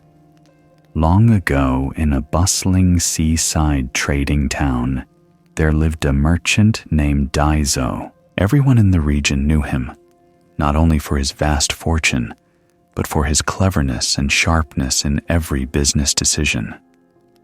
His ships sailed across the oceans, bringing back gold silk and rare spices. At a time when owning a small boat already meant wealth, Daiso commanded an entire fleet. Outwardly, he was calm and courteous, but inwardly he lived like a man holding a secret he dared not even breathe, because he was afraid. Every night when the town lit its lamps and people slept peacefully in their modest homes, Daiso remained restless. He checked every lock, every vault. Sometimes at the faintest sound in the wind, he ordered guards to watch through the night. He feared thieves. He feared floods. He feared fire. He feared betrayal from his own men. He feared illness. He even feared aging before he could fully enjoy his wealth. It could be said, the more he had, the less he slept. One evening, while inspecting his warehouses, a worker brought news.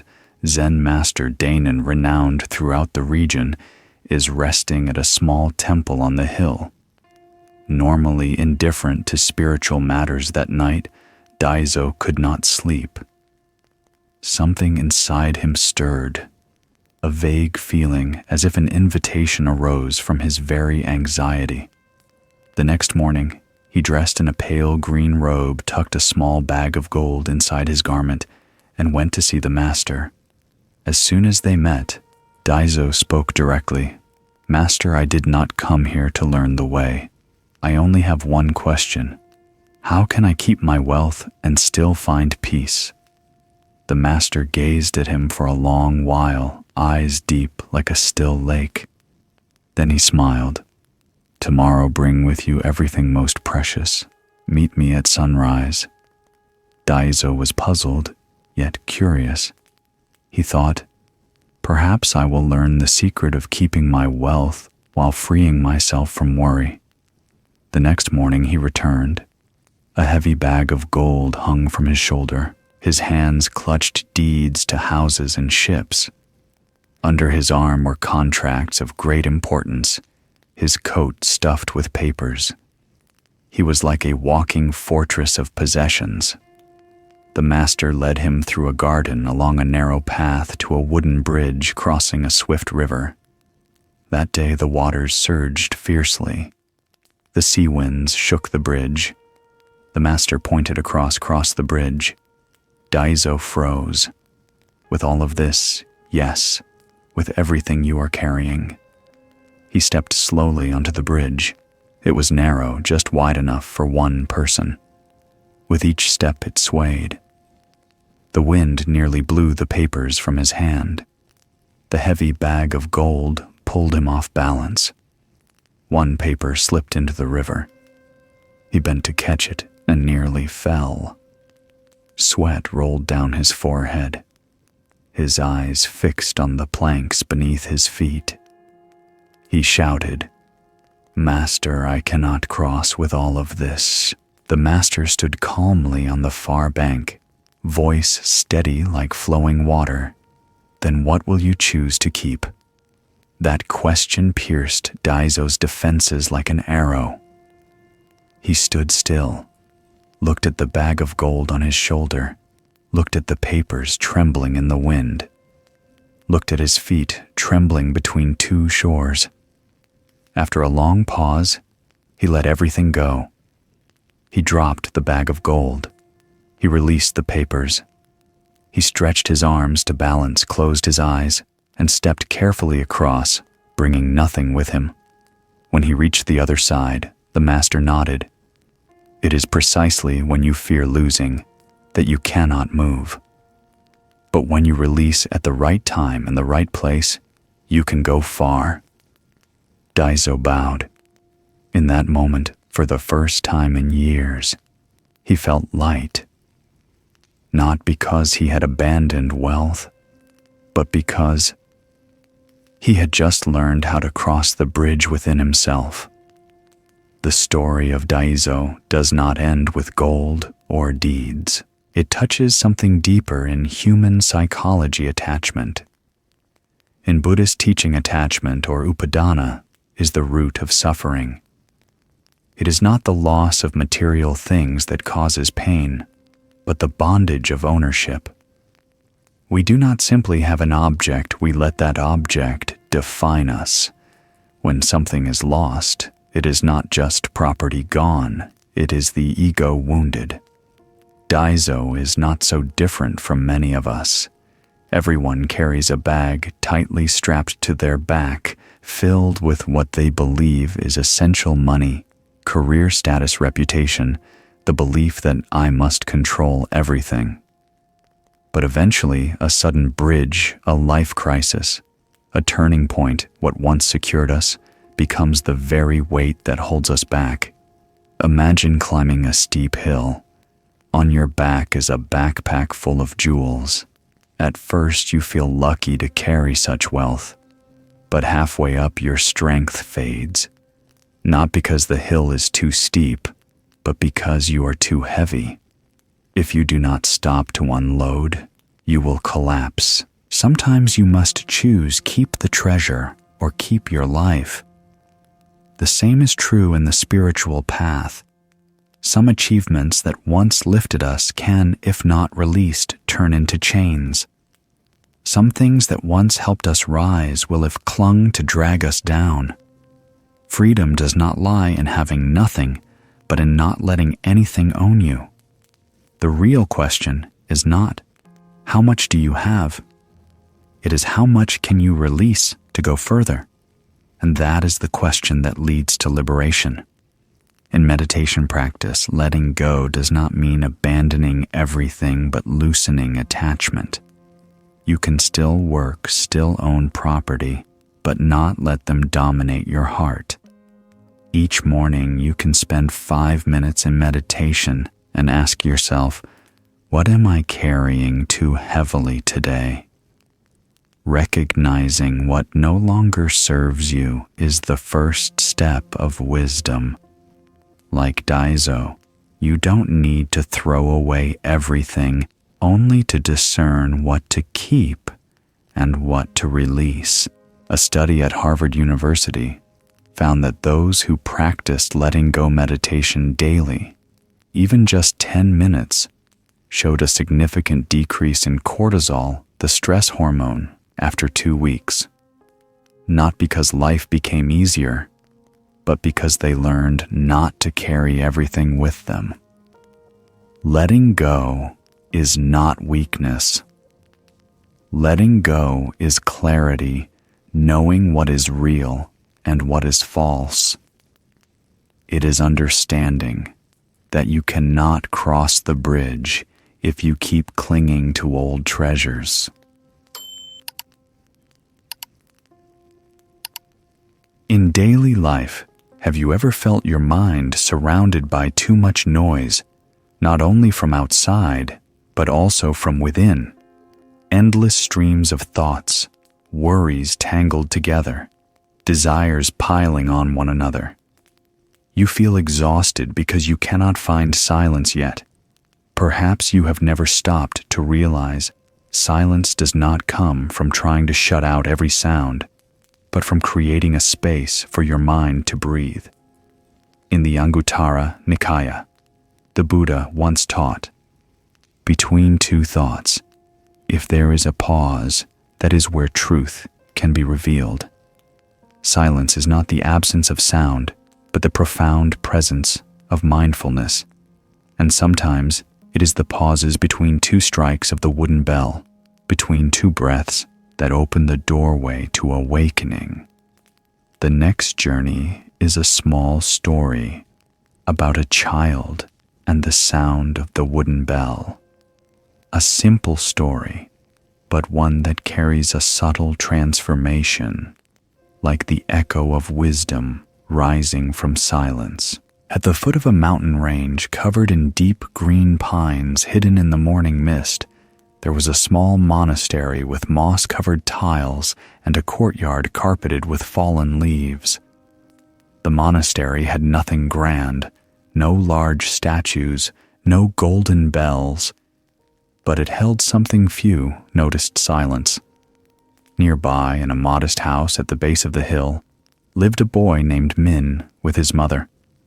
Each day after school, Min would walk the stone path, climb the slope, and enter the temple barefoot. He did not go there out of duty, but out of love. Min enjoyed sweeping leaves in the courtyard, watching the monks prepare tea in the wooden kitchen, and most of all, sitting quietly in the meditation hall each afternoon, observing the monks chant. In those moments, one sound always touched Min's heart: the wooden bell. Not a loud clamor, but a deep beat resonating outward and dissolving into space.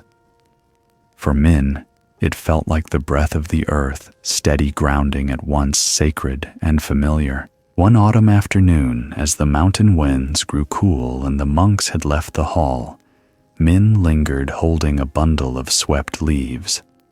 At that moment, an old monk approached, carrying an aged wooden bell darkened by time. He placed it before Min, smiled kindly, and said, "You may try striking it if you wish." Min's eyes lit up. He quickly put the leaves aside, lifted the striker with both hands, as though it were a treasure, and without hesitation began to strike. Once, then twice, then faster. Rapid, hurried, as if afraid the sound would slip away if he didn't hold on to it. But the sound was only dull, dry knocks, echoing briefly before fading. It lacked the deep resonance he always heard during chanting. Min frowned. He struck harder, adding more force, more speed. But it only grew more chaotic. Inside he felt uneasy, as though he were spoiling something sacred. Suddenly, a gentle hand touched his wrist. The old monk stood beside him, his eyes soft as mountain wind. "Min," said quietly, "the wooden bell does not resonate when you strike it without pause. It needs a space, a breath between two strikes. It is the silence between the sounds that makes the bell truly echo." Then he took the striker, lifted it, and tapped lightly. A deep tone rang out, full, spacious, slowly fading into the air. He did not hurry. He paused. The silence stretched. Then another strike again. It rang again. It dissolved. In that pause, Min heard something he had never heard before: the echo of silence itself. Min closed his eyes. He was no longer just hearing, he was feeling. Feeling the aliveness of emptiness, feeling the fullness of the absence of sound. A silence that spoke. That day, Min did not learn how to play the wooden bell. He learned something greater: the art of pausing. In life, some believe that the more they do, the more they are worth. The faster they go, the more they succeed. But like the wooden bell without silence, all becomes hurried noise without soul. Likewise, the mind, if it cannot pause, cannot let any sound of life truly resonate within. From a small wooden bell, Min learned his first lesson of meditation. It is not the sound that creates the resonance. It is the silence between the beats. Min's story is not only a childhood experience, it is an image of how consciousness works. When the boy struck without pause, the sound was flat, lifeless. But when there was space, a breath between strikes, the sound sank deeply into space. This is the nature of mindfulness. Silence gives depth. In Buddhism, this is called satipatthana, awareness of the present moment, not chasing after sound or thought.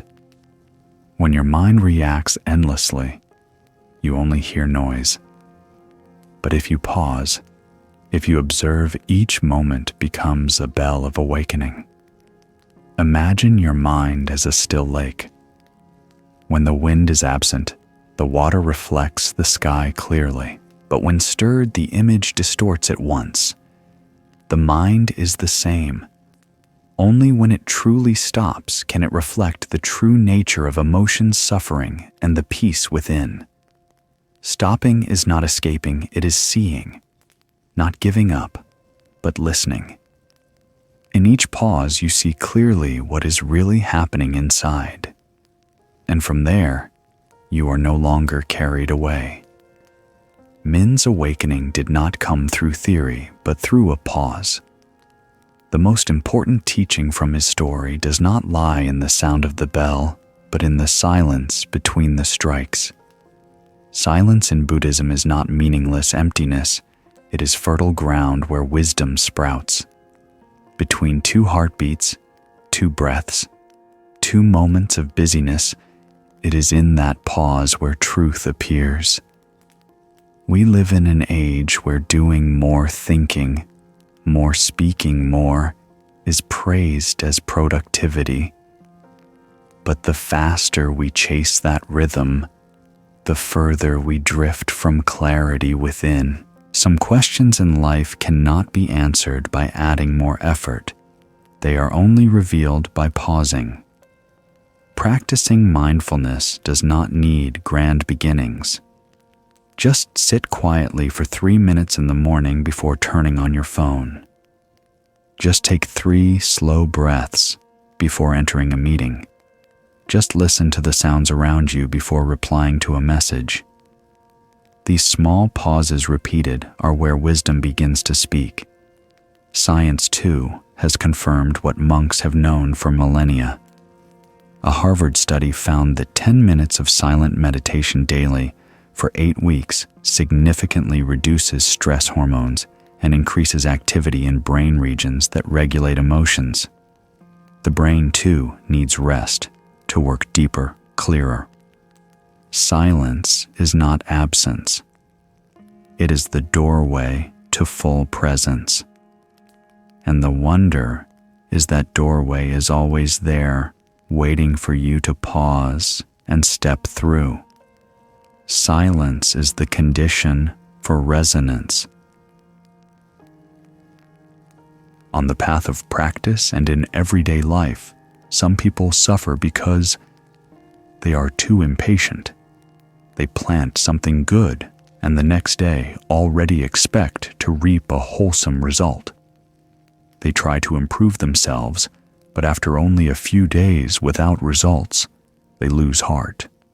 In relationships, they offer a little love, a little understanding, then hastily demand empathy or peace in return. But life, like rice, has its own season to flower. No one can rush the ripening of conditions when the mind has not yet paused long enough to listen. The Buddha taught in the Samyutta Nikaya, just as a person growing a tree cannot pull on the branches to make it grow faster, a practitioner cannot be hasty on the path to awakening.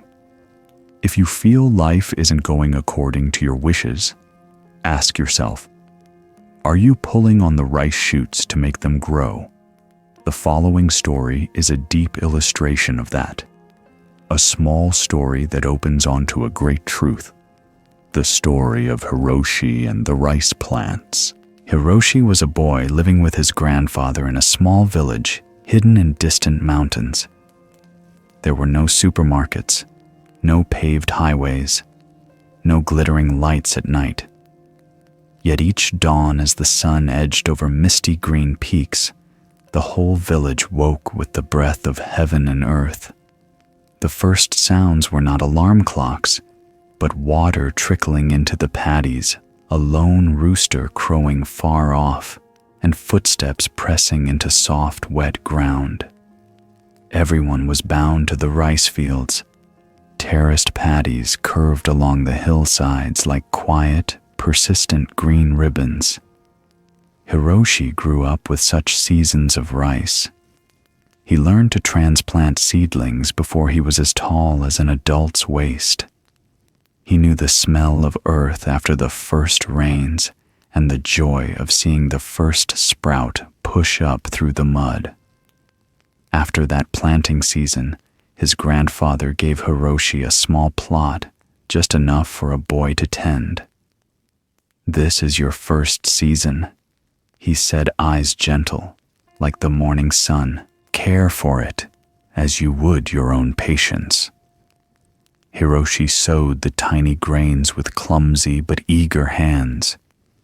Each morning when dew still clung to the leaves, he went to the field.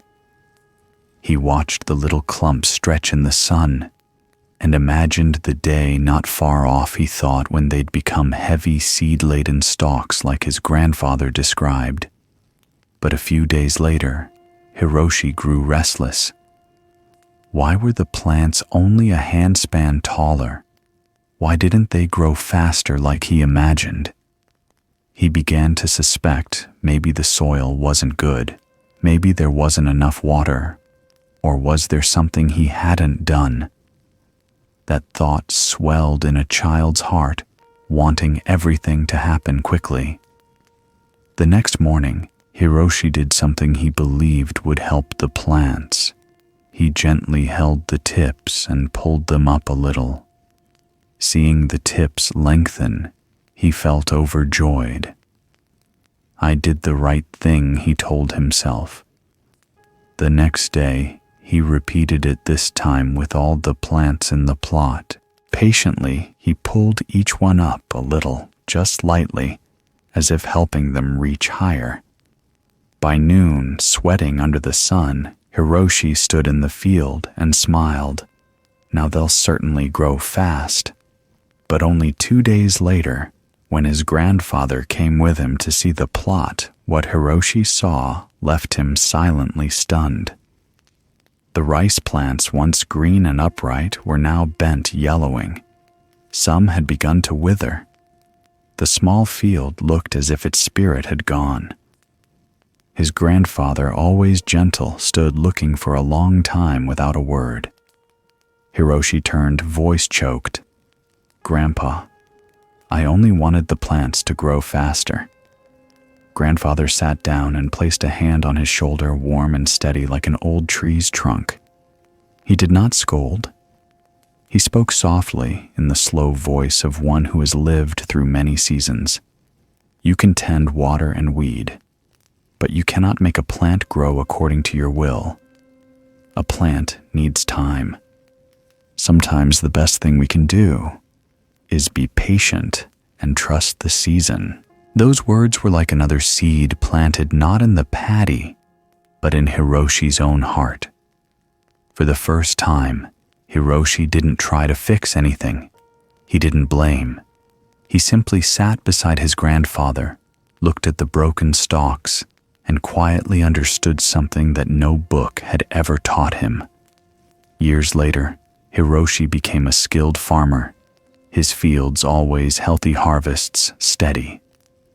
But what people respected most was not only his craft, it was that he knew how to wait, to know when to act, when to rest, and when to let things grow in their own way. Because he had learned an important lesson that year, from his very first plot. Insight does not grow in impatience. It blossoms quietly in those who are patient like the earth and trust the season. Hiroshi's story, seemingly just a child's lesson, is a truthful mirror of the inner life of modern adults. When we plant something good, a kind act, a vow to practice, a wish to transform, we often carry expectations. We want results to come quickly, clearly, completely. But the very mindset of "I must see it now" distorts inner growth. Have you ever helped someone and then felt disappointed because they didn't change as you hoped? Sat in meditation, wanting your mind to become calm immediately? Done a good deed and felt hurt when no one acknowledged it? That is when you are pulling the rice, just as Hiroshi did, with all the impatience but without understanding. The Buddha taught that all conditioned phenomena arise and cease according to causes and conditions. You can create conditions, tend, and persevere, but you cannot force anything to bloom on the schedule of the ego. Demanding the mind to be calm right now, to let go right now, or others to be grateful right now, is a kind of spiritually ignorant manipulation. Imagine someone lighting a candle in the night. They are so impatient that they blow hard to make the flame flare. But that only snuffs it out. Likewise, awakening compassion and peace do not come by pressure, but by quiet steadiness and trust in the process. If you truly want something to grow, whether a person, a love, or an insight, the best thing you can do is be patient, nourish it, and release your expectations. As Hiroshi's grandfather said, sometimes the best thing we can do is be patient and trust the season. The most important point in Hiroshi's story is not about abandoning aspirations, but about releasing attachment to the speed and form of the result. You have every right to hope. Who among us doesn't wish for good to come from our efforts? Yet what makes us suffer and gasp for breath is trying to control the timing, shape, and manner in which that result must appear. This is a lesson not only for practitioners, but for all of us living in an instant society, instant success, instant healing, instant enlightenment. Anything lasting needs its season. A plant cannot blossom without sufficient roots. The mind cannot be at peace while it is bound by the notion I must be at peace. So practice living like a mindful farmer. Such a person doesn't watch the seed every hour to see how much it has grown. They tend the soil, pull weeds, water, then let go and trust the season. In meditation, you can begin with just 5 minutes each morning. Sit still. Expect no miracle. Do not demand that the mind be better. Just be present. And the interesting thing is, modern science fully agrees. Neuroscientists have found that when we sit quietly without stimulation, theta brain waves, the type associated with deep restoration and creativity, are activated. You are not only nurturing your spirit, you are doing something wonderful for your brain. Thus, each time you sit quietly, needing nothing, striving for nothing, you are truly planting tranquility. Then, in its right season, your mind will bloom, not because you forced it, but because you patiently loved it in the right way. Hiroshi's story teaches a simple yet profound truth. It isn't about doing more, but knowing when to stop. You can't make a plant taller by pulling on it sometimes.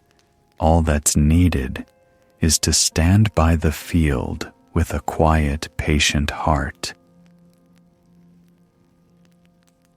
There's a common misunderstanding that the spiritual path is a race against time, that if you don't start early, don't meditate on schedule, don't progress fast enough, you'll miss something. But the way isn't measured by a second hand. There's no bell that rings when you awaken, and no drum roll when you are done. Just as in meditation, you don't need to know what time it is. You only need to know you are here. When you worry that you're not keeping up, that others are farther along, that you're falling behind, you may be living like someone staring at a clock and yet not living a single moment of your own life. You chase the hour hand, but miss the moment. A Zen master once said, "Now is the right time. The time is now. Don't wait." We'll begin with a story about a watchmaker who created a clock with no hands. It sounds absurd, but within that absurdity lies wisdom. At the foot of a mountain shrouded in year-round mist, there was a small village where life moved as slowly as the drifting clouds. There, in a moss-covered wooden house shaded by old trees, lived an elderly watchmaker named Hideo. He had no wife or children and disliked socializing, but in the village, His name was legendary. For 40 years, there was no clock he couldn't repair. Intricate mechanisms, complex gears, worn mainsprings, everything became obedient in his hands. People said he understood time the way a violinist understands the instrument, not just as technique, but as deep attunement. Hideyo's house was like a living museum. On the walls, hundreds of antique clocks ticked without pause, each with its own sound story and mark of its era. Some came from the previous century. Some were keepsakes of families long gone. To Hideo, time wasn't just numbers, it was the life of each moment. Then one day, for reasons unknown, he abruptly refused all repair requests. Villagers were puzzled, some thought he was ill. Others whispered he had realized something strange. And in fact, something strange did happen. Instead of repairing clocks, Hideo began making entirely new ones with no hands. No hour hand, no minute hand, no second hand. At first, people thought he hadn't finished assembling them. But when the completed clocks were hung round, polished, their faces smooth as mirrors, they couldn't believe their eyes. An elderly neighbor stepped forward and asked bluntly, "Mr. Hideo without hands, how can you tell the time?" Hideo did not answer right away. He simply smiled, placed his palm gently on the blank face, and said, "This is the time. Now." The answer sounded like a riddle, leaving people more confused than enlightened. A group of youths chuckled. Some old women shook their heads and said he'd grown foolish with age. They left spreading stories that a genius had lost his mind. A few weeks later, someone came by. He was a young Zen monk, shaven head, dusty brown robe, bamboo staff in hand, wandering through the mountains in search of a quiet place to practice. Hearing the rumor about the eccentric watchmaker, he came to see for himself. Without any preface, the monk stood before the rows of handless clocks and looked. For a long, long time, then he spoke, his voice low and full of respect. "Master, you are not merely a watchmaker. You are a true Zen adept." Hideo smiled softly and continued polishing a newly finished clock. The monk bowed and went on. "I've long wondered what time is best for meditation, early morning or late at night, before a meal or after work. But when I look at these handless clocks, I understand no time is more right than now." Hideo said nothing. He looked up, his gaze seeming to pass through space and time. In that instant, all ticking seemed to grow quiet, giving way to the deep presence of the present. From that day, the young monk continued his journey carrying a handless clock Hideo had given him. And something curious began to spread. Many monasteries throughout the region, from the highlands to the plains, started hanging handless clocks in their grounds, not as decorations, but as a silent, powerful reminder. Don't wait until you have time. Don't wait until your mind is calm enough. Every moment is the time to return. Time was no longer something to count, but something to feel. And in silence, those handless clocks became bells of awakening for many. The villagers, little by little, stopped mocking. They began coming to Hideo not to repair a clock, but to ask, "How do I live in the now?" And he, as always, would simply place his hand on the blank clock face and smile. No lecture, no explanation.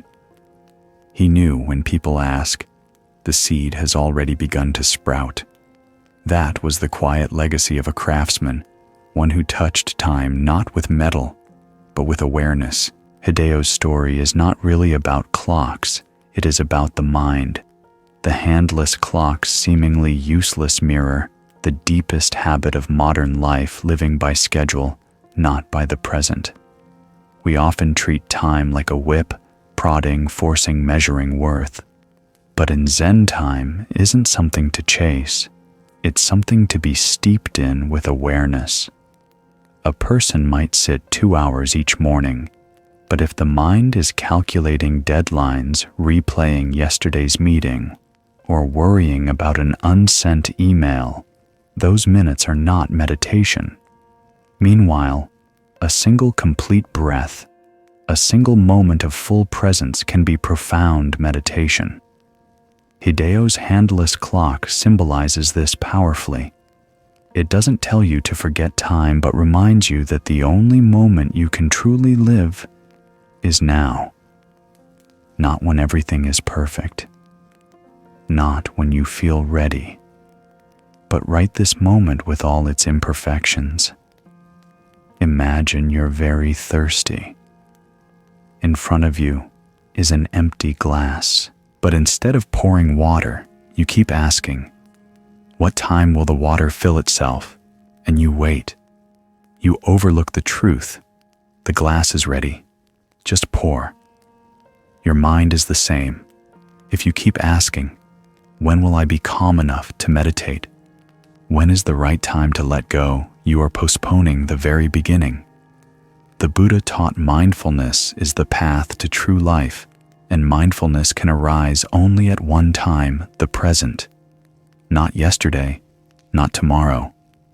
Thus, that handless clock, seemingly a joke, becomes a key to the house of awareness, a gentle reminder. Don't wait until you have time.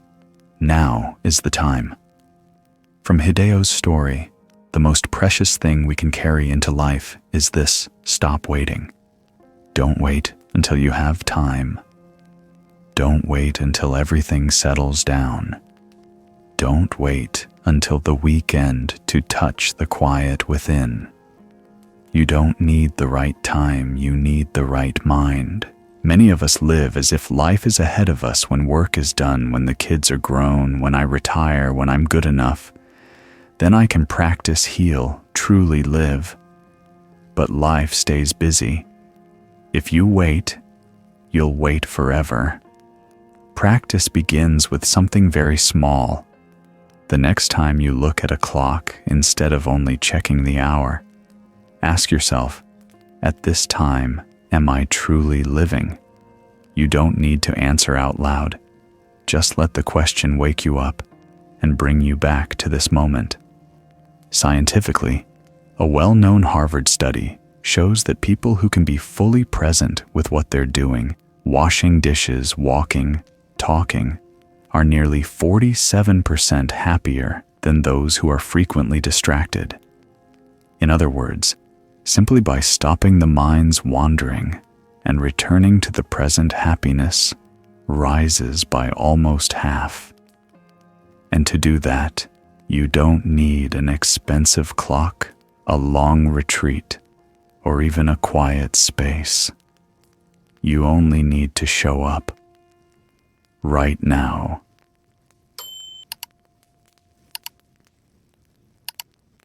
There are days when nothing goes your way. Have you ever felt like that? A day when every effort seems useless, every expectation unanswered. You leave home with hope and return empty-handed. Failure shrinks the heart like standing under a cold, relentless rain. In life, people often judge a day as good or bad based on what they achieve. If they make a sale, it's a lucky day. If not, it's an unlucky one. But from the perspective of one who practices, doesn't every moment carry a message? Nothing is wasted. No moment is meaningless. In the Samyukta Agama, the Buddha taught, whether in storm or in drought, if the mind abides in peace, everywhere is a place of joy. The teaching sounds simple, but to live, it requires a whole journey of practice and letting go. Today's story is about such a person, a man who sold umbrellas caught in the rain, yet found peace, even in the middle of failure. In a small corner of a busy city, an old man walked quietly every day.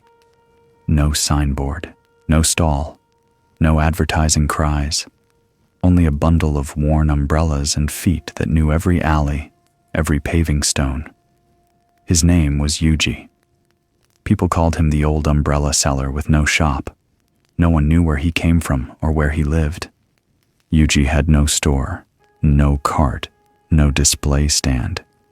Each morning, he wrapped his bundle of umbrellas, slung it over his shoulder, and walked the same streets through crowded avenues where people hurried past each other and narrow alleys so quiet you could hear the wind whisper.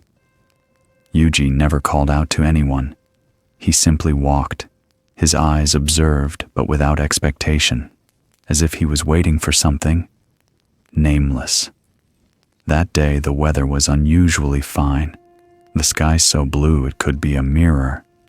The sun spread like honey across the rooftops. Passers-by wore light clothes moving leisurely. No one thought of rain. No one thought of umbrellas. Each time Yuji paused even slightly to hint at the umbrellas he carried, people shook their heads or pretended not to see. Who would buy umbrellas on a day like this?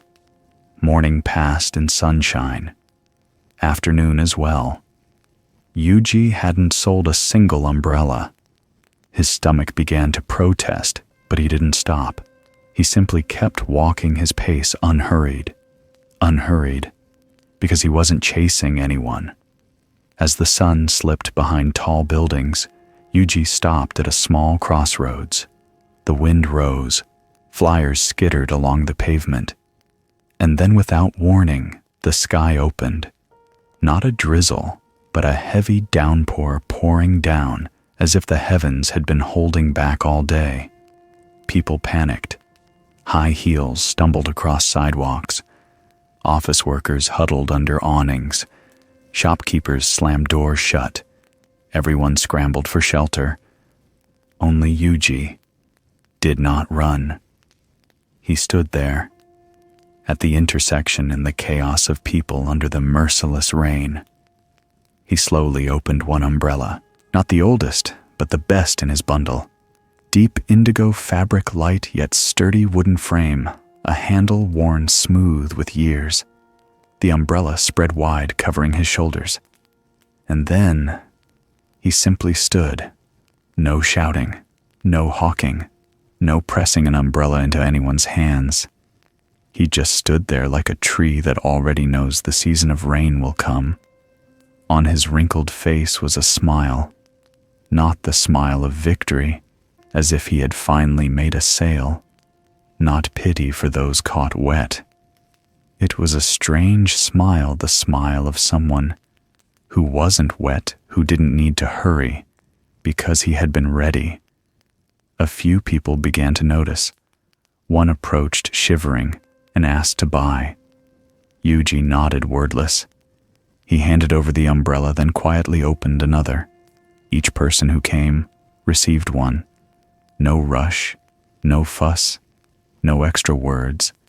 And so, in that first rain of the season, Yuji's old umbrellas unfolded, not because of advertisements, but because of being present at the right moment. People remembered him.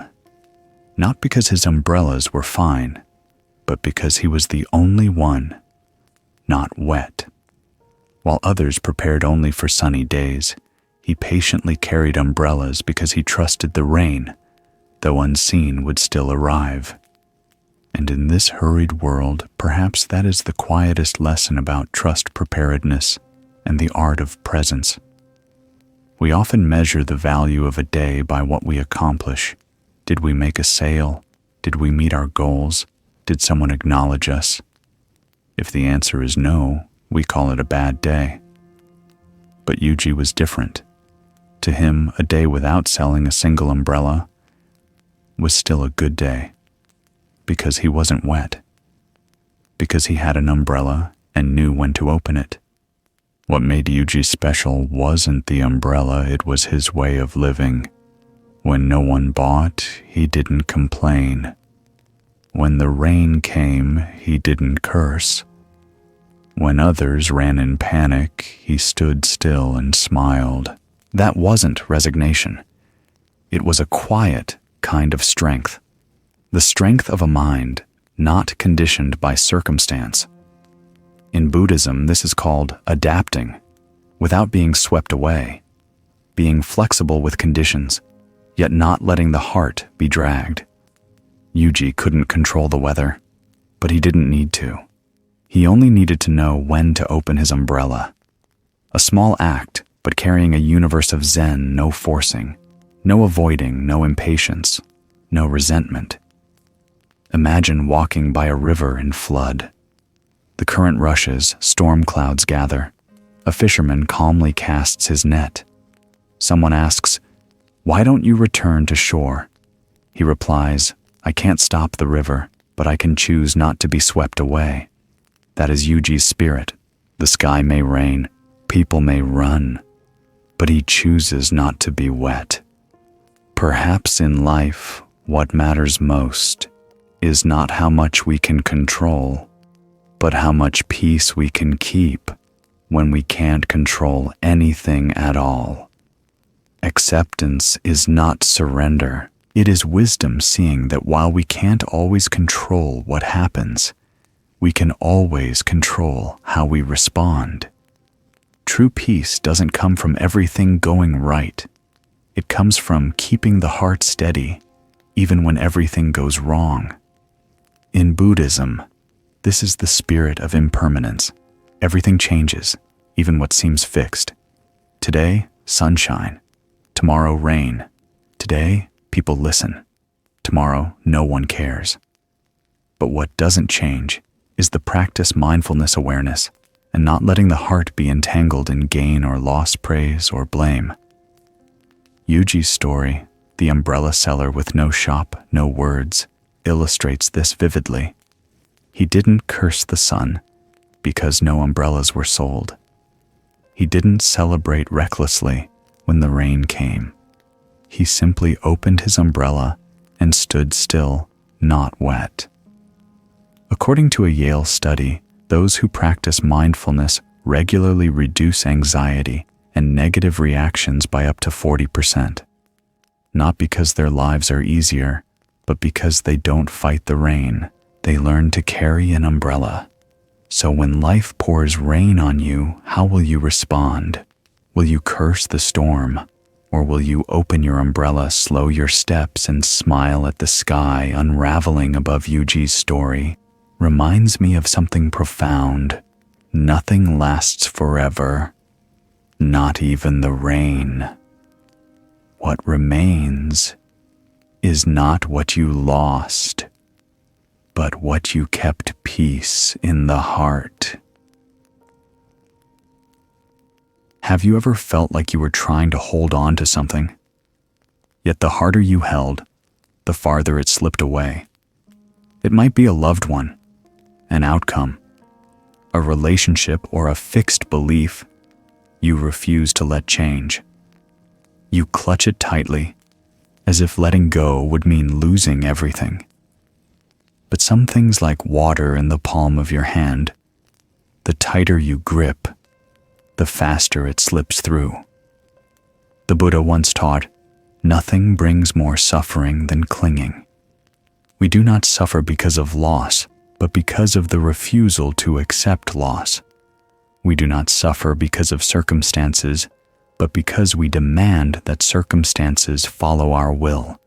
And so, there is a small story about a man named Haru, who believed that with enough determination, enough effort, enough sincerity, the sun would rise where he wanted it to.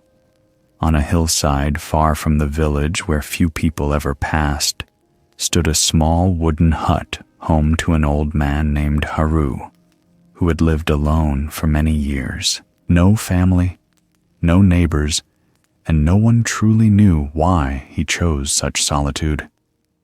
Yet those who passed by often spoke of something unusual every dawn when the valley was still wrapped in mist. Haru stood at the front of his hut, gazing east, silently waiting for something as if in a sacred ritual. To him, the sun was not just a source of light. It was his only friend, the only thing that always kept its promise appearing again after every night. It was proof that life continued. Each time the first rays touched his aged face, Haru bowed his head slightly, as if thanking a god. He never overslept at dawn. Whether in biting cold or strong winds, he always rose early to await the sun. But one morning, everything changed. The sky was covered in gray clouds. Not a single ray of light. No sign from the east that the sun was coming. Haru stood there, eyes wide, hands clasped at his chest. At first he whispered, "Please rise, I'm waiting." Then louder, "You come every day, why not today?" His face tightened. His eyes scanned the horizon, searching desperately for a path of light, but the clouds held thick. Nothing changed. No answer came. Haru went inside and brought out small bronze bells, the ones he used each morning to greet the sun. He hung them on the corners of the roof, then shook them vigorously, sending their sound echoing across the hillside. The bells rang like cries into the vast silence, as if trying to stir the unmoved universe. Then he knelt on the ground. His frail hands pounded the damp earth. His voice trembled, mingling anger with sorrow. "You cannot do this to me. I have lived upright. I have never asked for anything but a little light. I have spent my life waiting for you. Why today? Are you silent?" There was no reply, only the cold wind blowing, making the bells ring in thin waves, not as an answer, but as the sighs of the mountain forest. He slumped down, hands fallen. No more strength, no more demands. Everything he had believed seemed broken. The sun, the friend to whom he had entrusted his whole faith, was now cruelly silent. He closed his eyes, no longer speaking. Only the wind through his silver hair, only tears streaming down. And then, a strange thing happened. In the moment he gave up resistance, gave up even his pleas, a thin slit of light broke through the clouds. Not dazzling, not long-lasting, but enough to cast one beam upon his face, the only ray in the gray sky. He opened his eyes. No words, no laughter, no frantic joy. Only a slow, deep breath of relief. So he whispered, "You are still there, only not in the way I wanted." He sat quietly for a long time, hands still at rest, eyes still watching the beam fade back into cloud. He did not try to hold it. He did not regret it. As if he had just learned the most important lesson, that some things come only when we stop demanding. And some presences, though silent, are enough to let the heart know it is not forgotten. From that day, Haru no longer rang bells to summon the sun. But he still rose early, still sat on his porch. Not because he was certain the sun would appear, but because his heart had learned to receive even on days when the sky was only gray. And so, he lived. Not for the light, but for faith. Haru's story, the old man alone on the hillside praying for the sun to rise, is not so different from our own.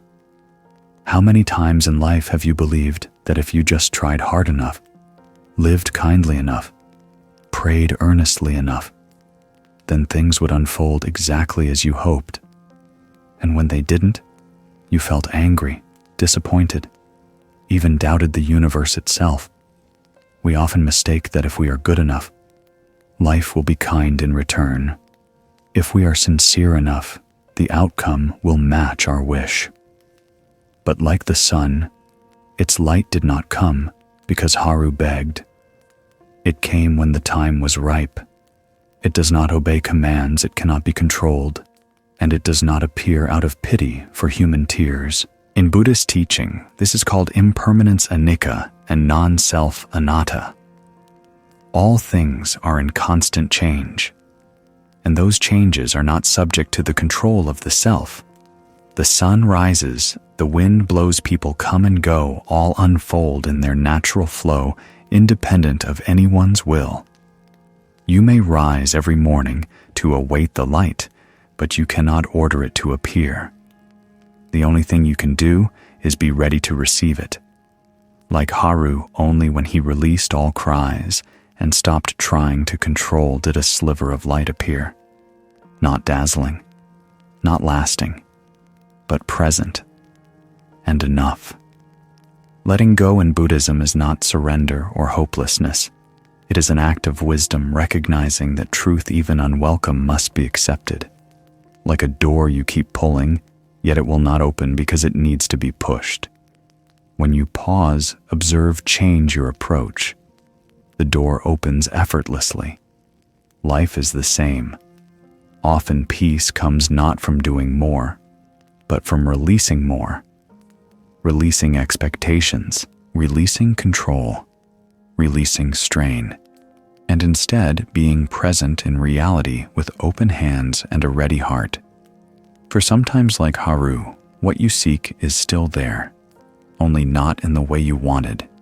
If you are in a season where everything feels uncertain, work unstable, relationships, unfinished health, unsteady, and your mind like lingering mist, you are not alone. Many people at some point pass through that state, not knowing where they are headed, not sure who they are. But remember, this light does not appear only in brilliance. Sometimes light comes not through a great shining door, but through a narrow slit, a moment when you pause amidst the rush, a time when you stop trying to control and realize you are still breathing. That light comes from presence, not from outcome. We often think a good day is one where everything goes smoothly according to plan, with no surprises, no mistakes. But if you wait until everything is just right before you allow yourself peace, you may wait forever. Practicing acceptance is giving yourself the right to be at peace even within uncertainty. Try something simple each morning. Instead of saying, "I hope today goes well," take a deep breath and ask, "If today doesn't go as I wish, how much can I still accept?" Not to surrender, but to open a softer space in the heart. A space where you don't resist reality, but walk with it. And the interesting thing is, this is not only spiritual advice. Modern science agrees. A Yale study found that people who practice flexible adaptation, not forcing control over every situation, but knowing when to release and adjust, show significantly lower cortisol levels, the stress hormone. This means acceptance is not only philosophy, it is a biological act of healing. So if today you don't have all the answers, if you don't yet see your path clearly, it's all right. Perhaps it is in this very fog that you are learning to see the light not outside, but within. Have you ever wondered whether what you do, quietly, silently, really creates value? Many people live as though carrying a lamp, yet they themselves can't see its light. They help others, but receive no thanks. They spread kindness, but no one mentions their names. And then, at some point, they start to doubt, is the light I carry real? Has anyone been illuminated by it? In an ancient teaching, the Buddha said, "A disciplined mind will shine like a lamp in the darkness, illuminating the 10 directions without needing anyone's praise." We don't need to clearly see our own light to know it's there. Often that light isn't for us to see, it's so others won't lose their way. In a remote village, deep in a valley where bamboo forests whisper year-round, and the night is as thick as ink, lived a man named Gaku. He had been there since childhood, in a simple wooden house surrounded by morning bird song and the mountain wind each evening. Gaku was born blind. He had never seen the blue sky, never known the color of the sun or what his loved ones' faces looked like.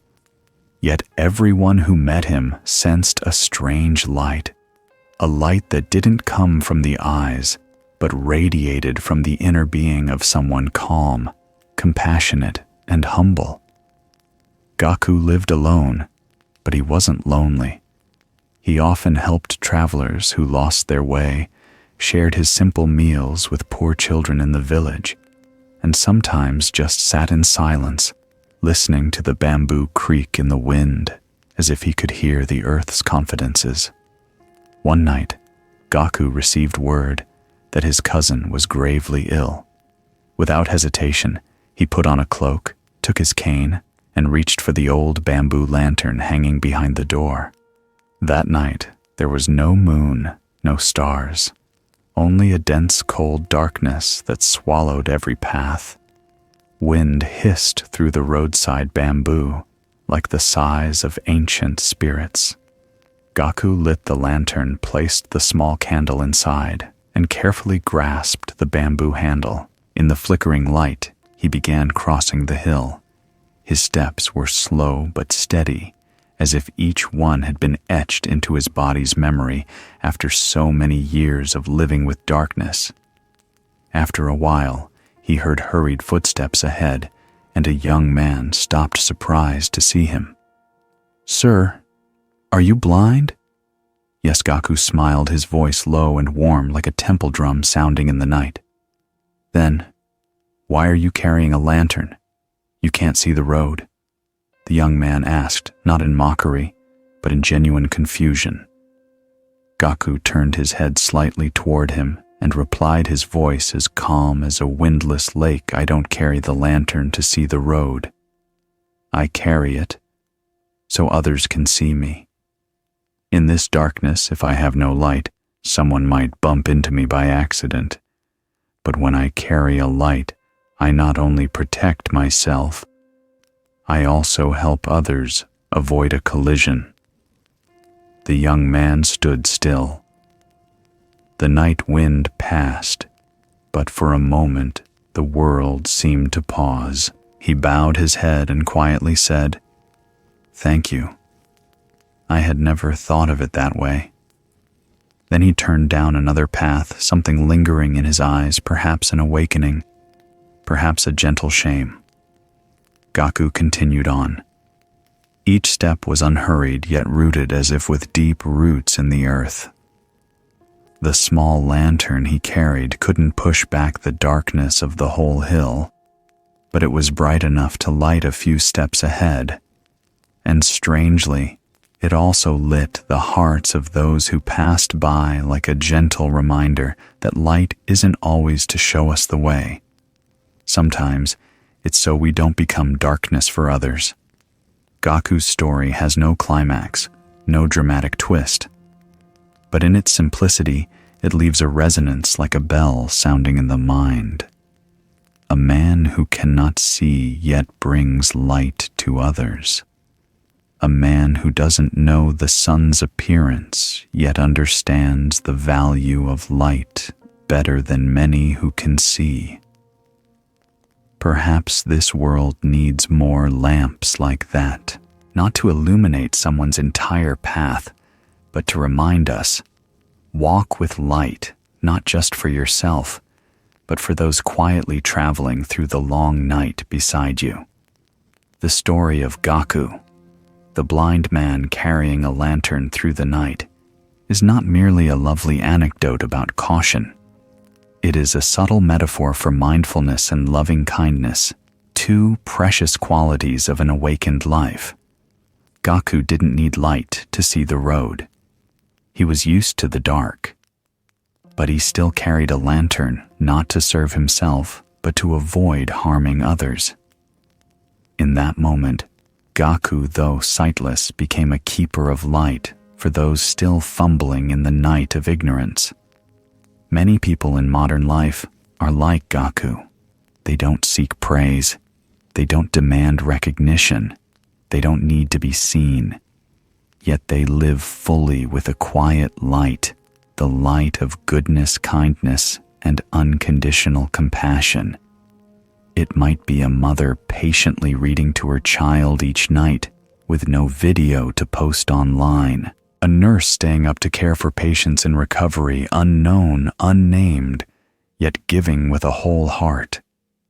A friend who quietly checks in after your hard day. Such people like Gaku are living lanterns in the world's darkness. In Zen, this is called a desireless heart, doing good not for reward, but because it is the natural expression of a cultivated mind. A heart of light needs no reason to shine. They don't do good hoping someone will be grateful. They do it because they are light. You can imagine it like a mirror before the sun. The mirror does not shine by itself, does not know it is shining, does not gaze at itself. But anyone passing by recognizes a gentle, warm reflection. So it is with those who carry a bright heart. They may not see their own light, but others will feel it. And the most admirable thing is such people don't need to know they are lighting the way. They don't need confirmation. They don't need feedback. They don't need applause. They simply continue, kind, quiet, steady, like a lamp burning through the night, whether anyone notices or not. Gaku's story reminds us, kindness doesn't need a stage. We don't need to be seen for value to be real. What's real is what exists without anyone certifying it. And sometimes in a world too noisy with stage lights, a small lamp held by someone who cannot see ends up leading a crowd. So the question isn't, does anyone see the light in me? It is, am I still carrying that light? Even if no one sees Gaku's lantern in the night, teaches you, this: don't hesitate to carry your light, even if you can't see it yourself. Because that light isn't only for you. It may be protecting someone else from stumbling. It may be the one thing in the dark that helps a stranger keep their bearings. In the Buddha's teachings, Gaku's act is a living image of unconditional loving kindness, compassion that needs no recognition, no gratitude, no return. It comes from an inner maturity that understands we give not to be seen, but to lessen some measure of suffering in this life. Have you ever felt overlooked? Working with your whole heart, loving with your whole heart, and no one notices, no one thanks you. When that feeling arises, remember Gaku. The lamp in your hand isn't for you to light your own way, but to keep others from harm. You may not see who is helped, but trust that someone somewhere is finding direction by the light you carry. A study from Emory University shows that people who practice compassion daily, even through small acts like smiling, listening, or forgiving, activate brain regions related to positive emotion and deep awareness. The results: reduced stress, increased sense of meaning in life, and most of all, a felt connection to something larger than oneself. This proves something simple yet profound. Loving kindness doesn't need a stage. You don't need approving eyes. You only need your light to be real. And if you keep carrying it like Gaku, you are quietly helping to soften the world's darkness, even if no one says thank you.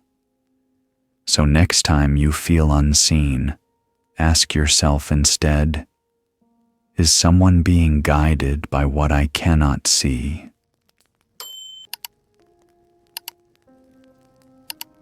Deep in the human heart, there is always a longing to be complete.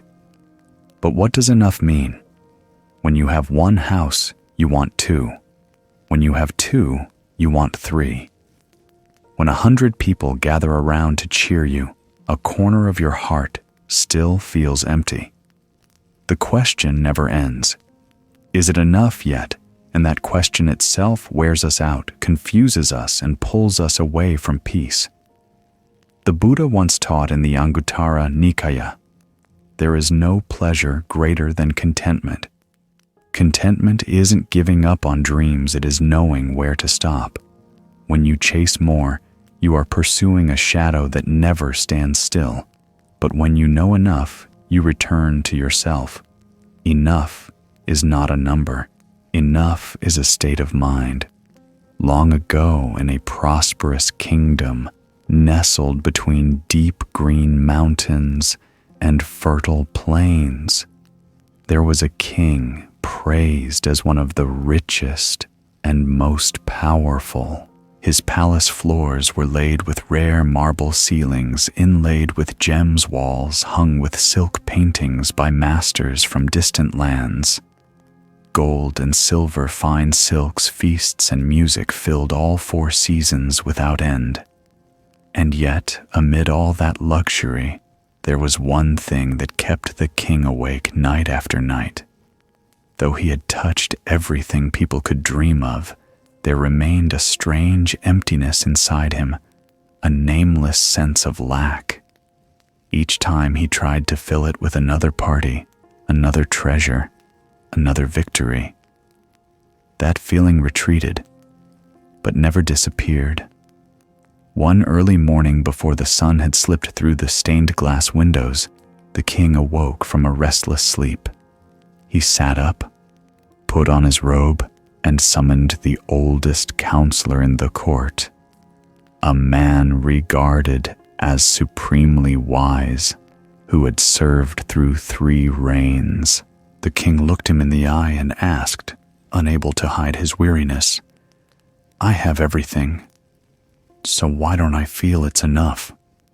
The old counselor didn't answer right away. He was silent for a long time, then spoke softly. "Your Majesty, if you truly wish to find out, go to the far eastern edge of the city. There lives a monk in an old hut. He owns nothing, no throne, no wealth, not even servants. Yet everyone who meets him says they feel strangely at ease. Perhaps he holds the answer you're seeking." Though doubtful, the king decided to go. He disguised himself as a commoner, taking only a horse and some dry bread. He wanted to go alone, no entourage, no ceremony, just to face himself. The trip lasted until late afternoon. As the sun was about to sink behind the trees, the king stopped before a simple hut made of bamboo and mud. Outside, under a large Bodhi tree, a thin old man sat meditating. His hair was white, his face wrinkled, but serene eyes half closed, hands resting on an old wooden bowl and a water jar. The king approached and spoke softly. "Sir, people say you can show me what the feeling of enough is." The monk opened his eyes. His gaze seemed to pass through all layers and titles. He smiled, then asked, "Did you eat breakfast today?" "Yes," the king replied. "Did you have a place to sleep last night?" "I did." "Is there someone who listens when you speak?" "There is." "Then," the monk said gently, "you are already living in sufficiency." The king frowned. He had never felt poor, but he had never felt enough the way the monk described. He pressed on, "But I don't feel that way. I have more than anyone and still feel lacking." The monk didn't argue. He quietly lowered his head, scooped a little water from the jar into the wooden bowl, then poured it back. The soft sound of water trickled. "This bowl," he said, "never declares itself empty. Only when the user sees not enough does the bowl become a problem." Then he looked up, meeting the king's eyes. "You see, the lack isn't in the object, it's in the mind. If your mind always opens another space for more, nothing, not even the whole world, can fill it. You will live like a hungry man even seated at a feast. A breeze drifted by carrying the scent of dry leaves and dust. In that moment, the king was no longer a king. He was simply a person, a soul, learning to understand itself. The monk added light as a breath. You don't need more to feel enough. You only need to learn to stop. The king fell silent for a long time. For the first time in his life, he didn't feel the need to prove anything. No need for more gold. No need for more praise. No need for victory. Just the wind on his face and his heart suddenly becoming still. He bowed in thanks to the monk palms together as a student of the way. Then he returned home, but he was no longer the same. Back at the palace, he told no one about his journey. Yet from then on, people saw fewer banquets. He often walked alone in the garden, sat by the lake to watch the water, and often smiled when no one was looking. The people said, "The king has changed." But no one knew what had happened. Only he and that nameless wooden bowl knew. In the modern world, where you can order an entire dinner with a tap on a phone, where self-driving cars and satellites can track every gust of wind on the planet, we still witness something strange. Spiritual hunger persists. Not because the world lacks abundance, but because we haven't learned to stop and see enough. The story of the king is not just a fairy tale. It reflects each of us people with soft beds, solid roofs, good food, smart devices who still toss and turn at night with a sense of emptiness. Because enough has never been something measurable by quantity or appearance. Enough is an inner feeling, a harmony between the heart and the present moment. In Buddhism, knowing enough, Trai-tuk, is not a teaching about renunciation. It is an invitation to return to reality. It doesn't say you shouldn't dream or grow. It asks, are you sacrificing present peace for a future you may never reach? A mind that doesn't know enough is like a bottomless cup you can pour in an ocean, and it will still be empty. Modern psychology confirms this. Studies on happiness show that people who practice gratitude, mindfulness, and moderating desires tend to be more satisfied with life regardless of income. That means enough doesn't depend on what you have, but on how you look at what you have. You might live in glittering New York or in a wooden house at the forest's edge. If your mind knows how to stop anywhere, can be paradise. And sometimes to feel complete, you don't need to add anything, you just need to stop adding. From the king's story, one thing becomes crystal clear. Only when you stop do you begin to see. See what? That enough was never ahead of you. It's always where you stand. But most of us have been trained to look straight through the present, as if it doesn't exist, focusing only on what we don't have. A little more money, status, love, recognition has become the background music of modern life. Yet if you become still enough to turn back, you'll see gratitude as the gateway to fullness. Each morning, when you open your eyes, instead of rushing to check your phone, ask, I'm still alive today. What is there to be grateful for? When you listen to birds, feel the sunlight, or simply place a hand on your chest to feel your heartbeat, you realize there is no greater miracle. Meditation isn't a distant religious ritual. It's a way to relearn the art of being here. When you simply sit and breathe, you pause an endless race to nowhere. In that breath, you don't need to achieve anything because you already are. And for a heart that knows how to look deeply, that is more than enough. Even neuroscience agrees. Many studies show that practicing gratitude increases serotonin and dopamine, the neurotransmitters of peace and happiness. A small act like writing down 3 things you're grateful for before bed can shift your cognitive patterns. So if you want to begin a truly rich life, start with the simplest thing. Breathe and be grateful that you are breathing. Have you ever found yourself waiting a very long time for something so long that you begin to doubt the path you chose? You plant a seed with all your hope, but day after day no sprout appears. In this hurried age, waiting is often seen as a waste. But in the Buddha's teaching, some results cannot be forced. They come only when conditions ripen. There is a teaching in the Anguttara Nikaya that says, "Do not be hasty, like pulling young rice out of the ground to make it grow faster." Every seed has its own time. We often forget that patience is not only a virtue, it is a deep understanding of impermanence and the natural course of all processes.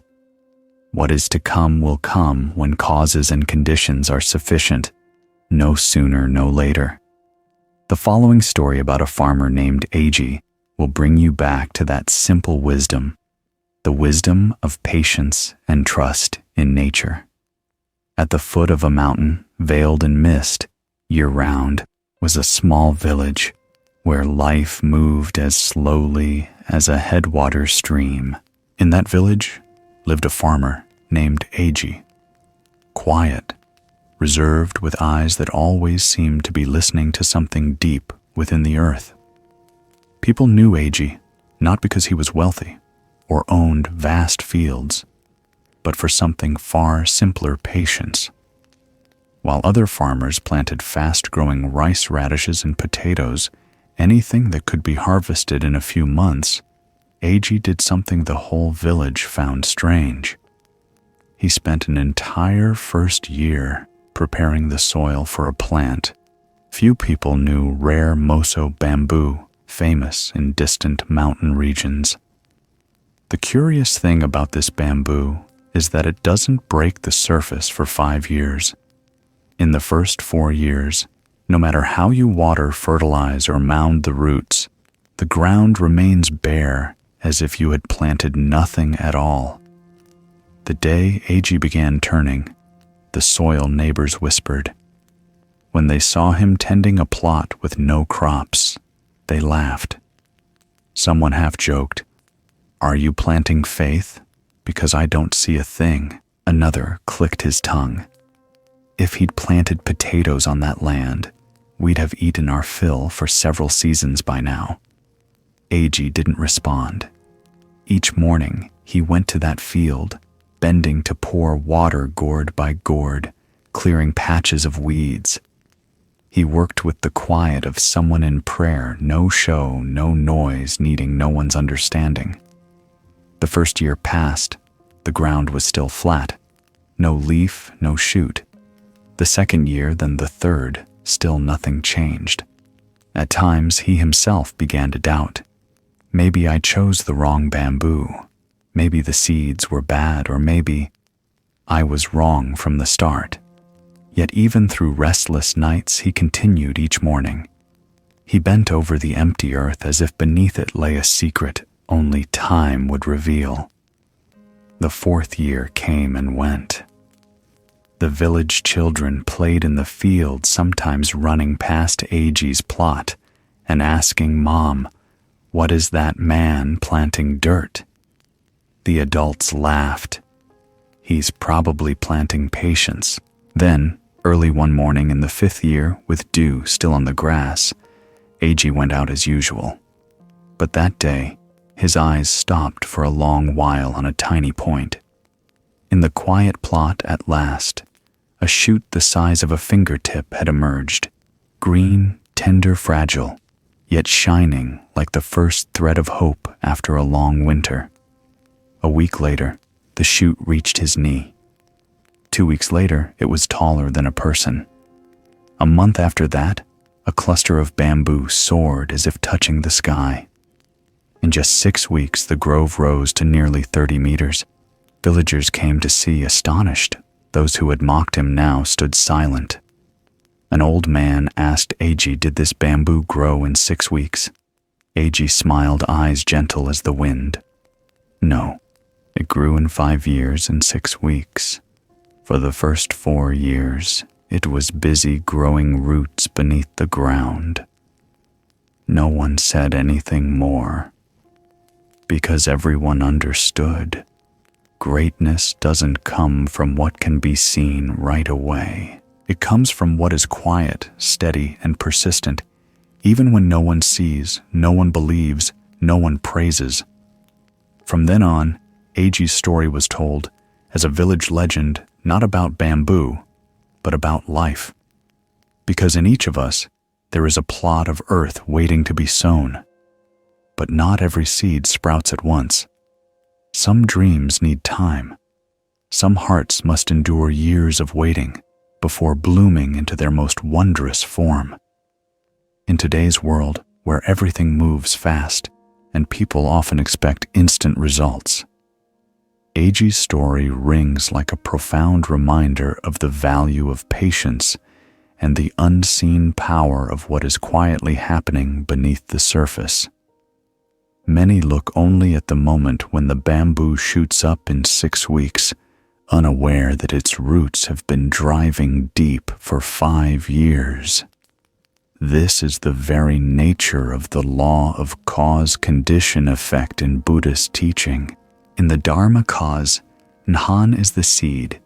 You plant conditions, Duyen, are the supports that help it grow, and effect Kwa is the result you reap.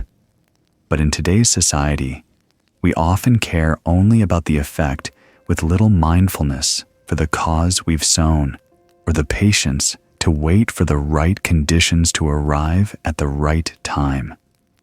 Eiji was not just a farmer, he was an image of a practitioner. Each time he watered, weeded, and fertilized, even when nothing seemed to change, he kept at it. That steadiness itself was practice. Meditation is the same. You cannot force the mind to be still at once. Meditation is a gradual cultivation, like Eiji quietly tending his field. Today, you may sit with unease, tomorrow with confusion. But if you keep sitting, you are laying the groundwork for a deeper change the eye cannot see. Imagine you are a small cup. Just a handful of salt will make the water undrinkable. But if your mind is wide like a lake, that same handful will not disturb you. Patience is not helpless endurance. It is the wisdom that all things of value take time, and that sometimes the silence of the earth is the sign of a bamboo forest about to rise. Do not lose heart when you see no results yet. Perhaps your roots are growing deeper than you realize. In modern life, you can do everything right. Study hard, act kindly, live sincerely, and the results still come slowly, so quietly that you think you're on the wrong path. But the truth is, many people give up, not because they are wrong, but because they lack the patience to wait for the hidden roots to develop. They judge the whole journey by the visible stalk. They see nothing sprouting and conclude nothing is happening. The Buddha taught live with right confidence, trust in what is wholesome in cause and effect, and in the path you are on. Right confidence is not blind belief. It is trust illuminated by understanding. When you do what is right, plant the right seeds, and live with kindness, then even if results are late, they are on their way. Sometimes what you need is not to change your path, but to learn how to walk it with steadiness. Eiji's patience was not stubborn immobility. It was a deep trust in a natural process human eyes cannot immediately see. Modern science supports this as well. Studies show that when a person maintains steady faith in what is right, cortisol, the stress hormone, decreases significantly. That not only helps you sleep more deeply, but also supports cardiovascular and immune health. So each time you feel your patience slipping, pause and ask, "Am I watering a bamboo shoot?" Keep watering. Keep trusting. Because nothing silent is truly silent. Beneath the surface, the roots are still growing.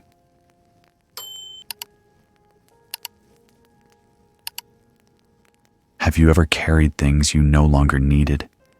A resentment you haven't let go, a hurtful comment, a sense of failure you keep replaying in your mind. They aren't physical objects, yet they weigh as much as a boulder. Some people carry sadness from years ago.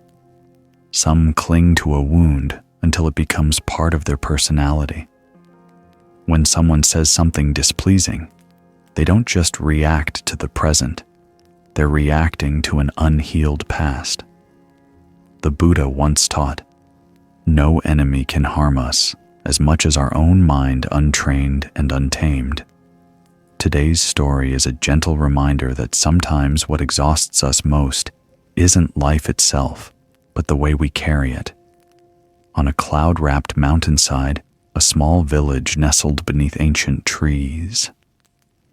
Each morning, chanting rose from the old monastery in the center of the village, where an elderly Zen master lived with a few young disciples. Among them, Ren was the youngest, about 8 years old, with eyes bright as dawn and a heart full of unanswered questions.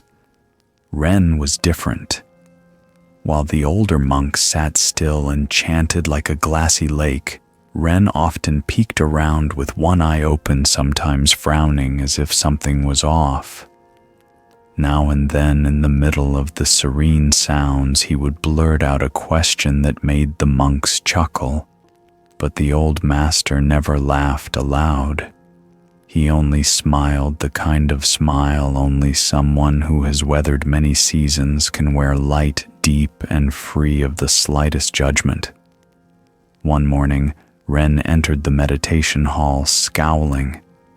He was so angry he didn't bow to anyone, which the master always taught them to do first. The master didn't scold him.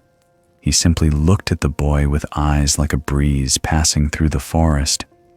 Ren plopped down and said bluntly, "I don't want to see him again. He promised to keep my secret, but he told someone else. I'm furious. I hate him." The master nodded, not rushing to speak. After a while, he quietly went into the inner room and returned with a round stone about the size of an adult's hand.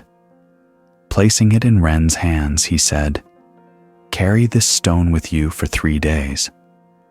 When you sleep, put it under your pillow. When you eat, keep it by your bowl. When you go to school, carry it in your basket. Don't set it down, not even for a moment." Ren looked at the stone, then at the master and frowned. "Do I really have to carry it? For 3 whole days?" The master nodded, offering no further explanation. On the first day, Ren was annoyed. The stone was cumbersome and heavy. Under his pillow, it made him toss and turn. In class, it weighed down his bamboo basket and made his shoulder ache. He grumbled all day, but bore it. On the second day, annoyance turned into irritability. Ren snapped at a friend just for laughing too loudly. He barked at someone who bumped into him in the temple courtyard. Each time, he'd reflexively touch his basket where the stone lay as if it were dragging his spirit down. On the third day, Ren returned to the master. Without a word, he set the stone down in front of him and sighed, his voice tired from the strain. "I can't take it anymore. It's too heavy. My arm is tired. My whole body is tired. I want to put it down." The master was silent for a long moment. Then he asked in a voice as soft as the morning breeze, Ren, how would you feel if you had to carry that stone for the rest of your life? Ren's eyes widened. He shook his head hard. No, I couldn't. I'd go crazy. The master smiled a smile deeper than any sermon. Then don't carry your anger anymore, Ren. It's as heavy as that stone. The only difference is that you can't see it. But it tires your arm, your heart, and your whole life. Ren lowered his head. This time he didn't react. But something in his eyes settled as if a small door in his heart had opened. No one heard it, but the master knew. From that day on, Ren still asked questions, but no longer with urgency. And whenever he felt angry at someone, his hand would instinctively touch his chest as if to check whether he was carrying another stone. And like all the young students at the monastery, Ren grew up. But there was one thing he never forgot to carry with him. Not his anger, but the lesson of the stone, the lesson of putting things down. We often mistake negative emotions, anger, blame, jealousy as things caused by other people. In truth, they live within us. Like the stone Ren had to carry, anger isn't something someone puts into you. It's something you choose to hold. And when you keep holding it, it quietly affects everything you think, decide, and even your physical and mental health. Ren's story isn't just a gentle lesson for children. It vividly reflects a Buddhist truth. If you want to feel light first, learn to put things down. Anger doesn't grow heavier. Over time, you grow more exhausted from carrying it so long. And if you're not willing to let go, your hands will never be free to receive peace, forgiveness, or new love. The Buddha taught in the Anguttara Nikaya, just as a person carrying a heavy load will feel relieved upon setting it down. Yet we often live with that load so long we start to think it's part of who we are. During a meditation retreat, someone asked, "Master, why can even a small sadness wear me out?" The master didn't answer right away. Instead, he handed the person a small cup of water and said, "Hold it up." 1 minute passed, then 5, then 15. The cup didn't change, but the arm began to tremble. The body began to tire. The master smiled. The cup didn't get heavier. It was the time you held it that turned it into a burden.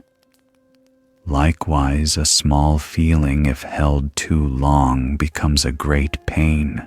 The solution isn't to change others, but to ask yourself, why am I still carrying this? When you truly set it down, you'll feel so light. It's as if you were born again. Ren's story leaves an unforgettable image. A small boy lugging a heavy stone for 3 days, only to realize that anger has weight even if invisible. It doesn't appear as an object yet. It steers our emotions, wears down our spirit, and drags our hearts through days that no longer feel light. The question the master posed isn't just for Ren, it's for all of us. What stone are you carrying? It's an inward mirror. Whenever you feel heavy, irritable, or disappointed, pause and ask yourself, what am I holding on to? Do I really need to keep carrying? This mindfulness isn't an airy theory. It's the skill of recognizing what you're carrying in your mind, in your heart, even in your body. Each breath can be a stopping point, a place to put something down, a chance not to react with old anger, old fear or pain long past its expiration date. A simple but effective practice at the end of the day. Before you sleep, sit quietly for a few minutes. Write down or simply acknowledge inwardly the stones you've carried all day. A remark that annoyed you, a silence that hurt you, an expectation that wasn't met, then take a deep breath. As you exhale, picture yourself setting each stone on the ground. You don't need to erase them, just release your grip. Tomorrow, you'll walk a little lighter. And sometimes, that little bit is enough to change the course of an entire new day. Science affirms this too. A study from the University of California found that writing down negative emotions and then visualizing letting them go can significantly reduce cortisol, the stress hormone in the bloodstream. In other words, letting go isn't just a spiritual idea. It has real physiological effects. Zen and science, seemingly two worlds, meet at a shared point. To heal, you must first see clearly. To live lightly, you must first learn to put things down. As a peaceful night draws to a close, ask yourself what lingers in you after the stories you've just traveled through. Maybe not every detail or line of dialogue, but the gentle feeling of a door cracking open, leading to that landscape of awareness where your heart has always wanted to return. Tonight's Zen stories don't promise answers, but they've planted seeds of letting go, of clear seeing, of a peace that doesn't depend on outer conditions. You don't have to rush to understand or memorize every word. Just notice something in you growing quiet, softening. Because truth, when it touches the right place, doesn't need analysis, it only needs recognition. The ease you feel now doesn't come from escaping life, but from a new way of seeing it. Thank you for spending your precious time traveling with me through these Zen stories, fragments of ancient wisdom that never grow old. Thank you for letting your heart listen, not just with your ears, but with a deeper place within where truth is always recognized. If anything you heard tonight lightened your heart, please don't keep it to yourself. Share this video with someone who needs a pause amid the busyness. Don't forget to subscribe to Buddhism Seeds, and leave a comment below. Which story touched you most? Which moment made you fall silent? We read every comment, and each of your sharings is a seed that helps the community grow in awareness. Now nothing more is needed. You are already full enough to enter a deep sleep where tension falls away and only returning remains. May you sleep in peace, cradled by wisdom and compassion. We'll always be here to tell you stories that soothe the soul. See you in the next videos.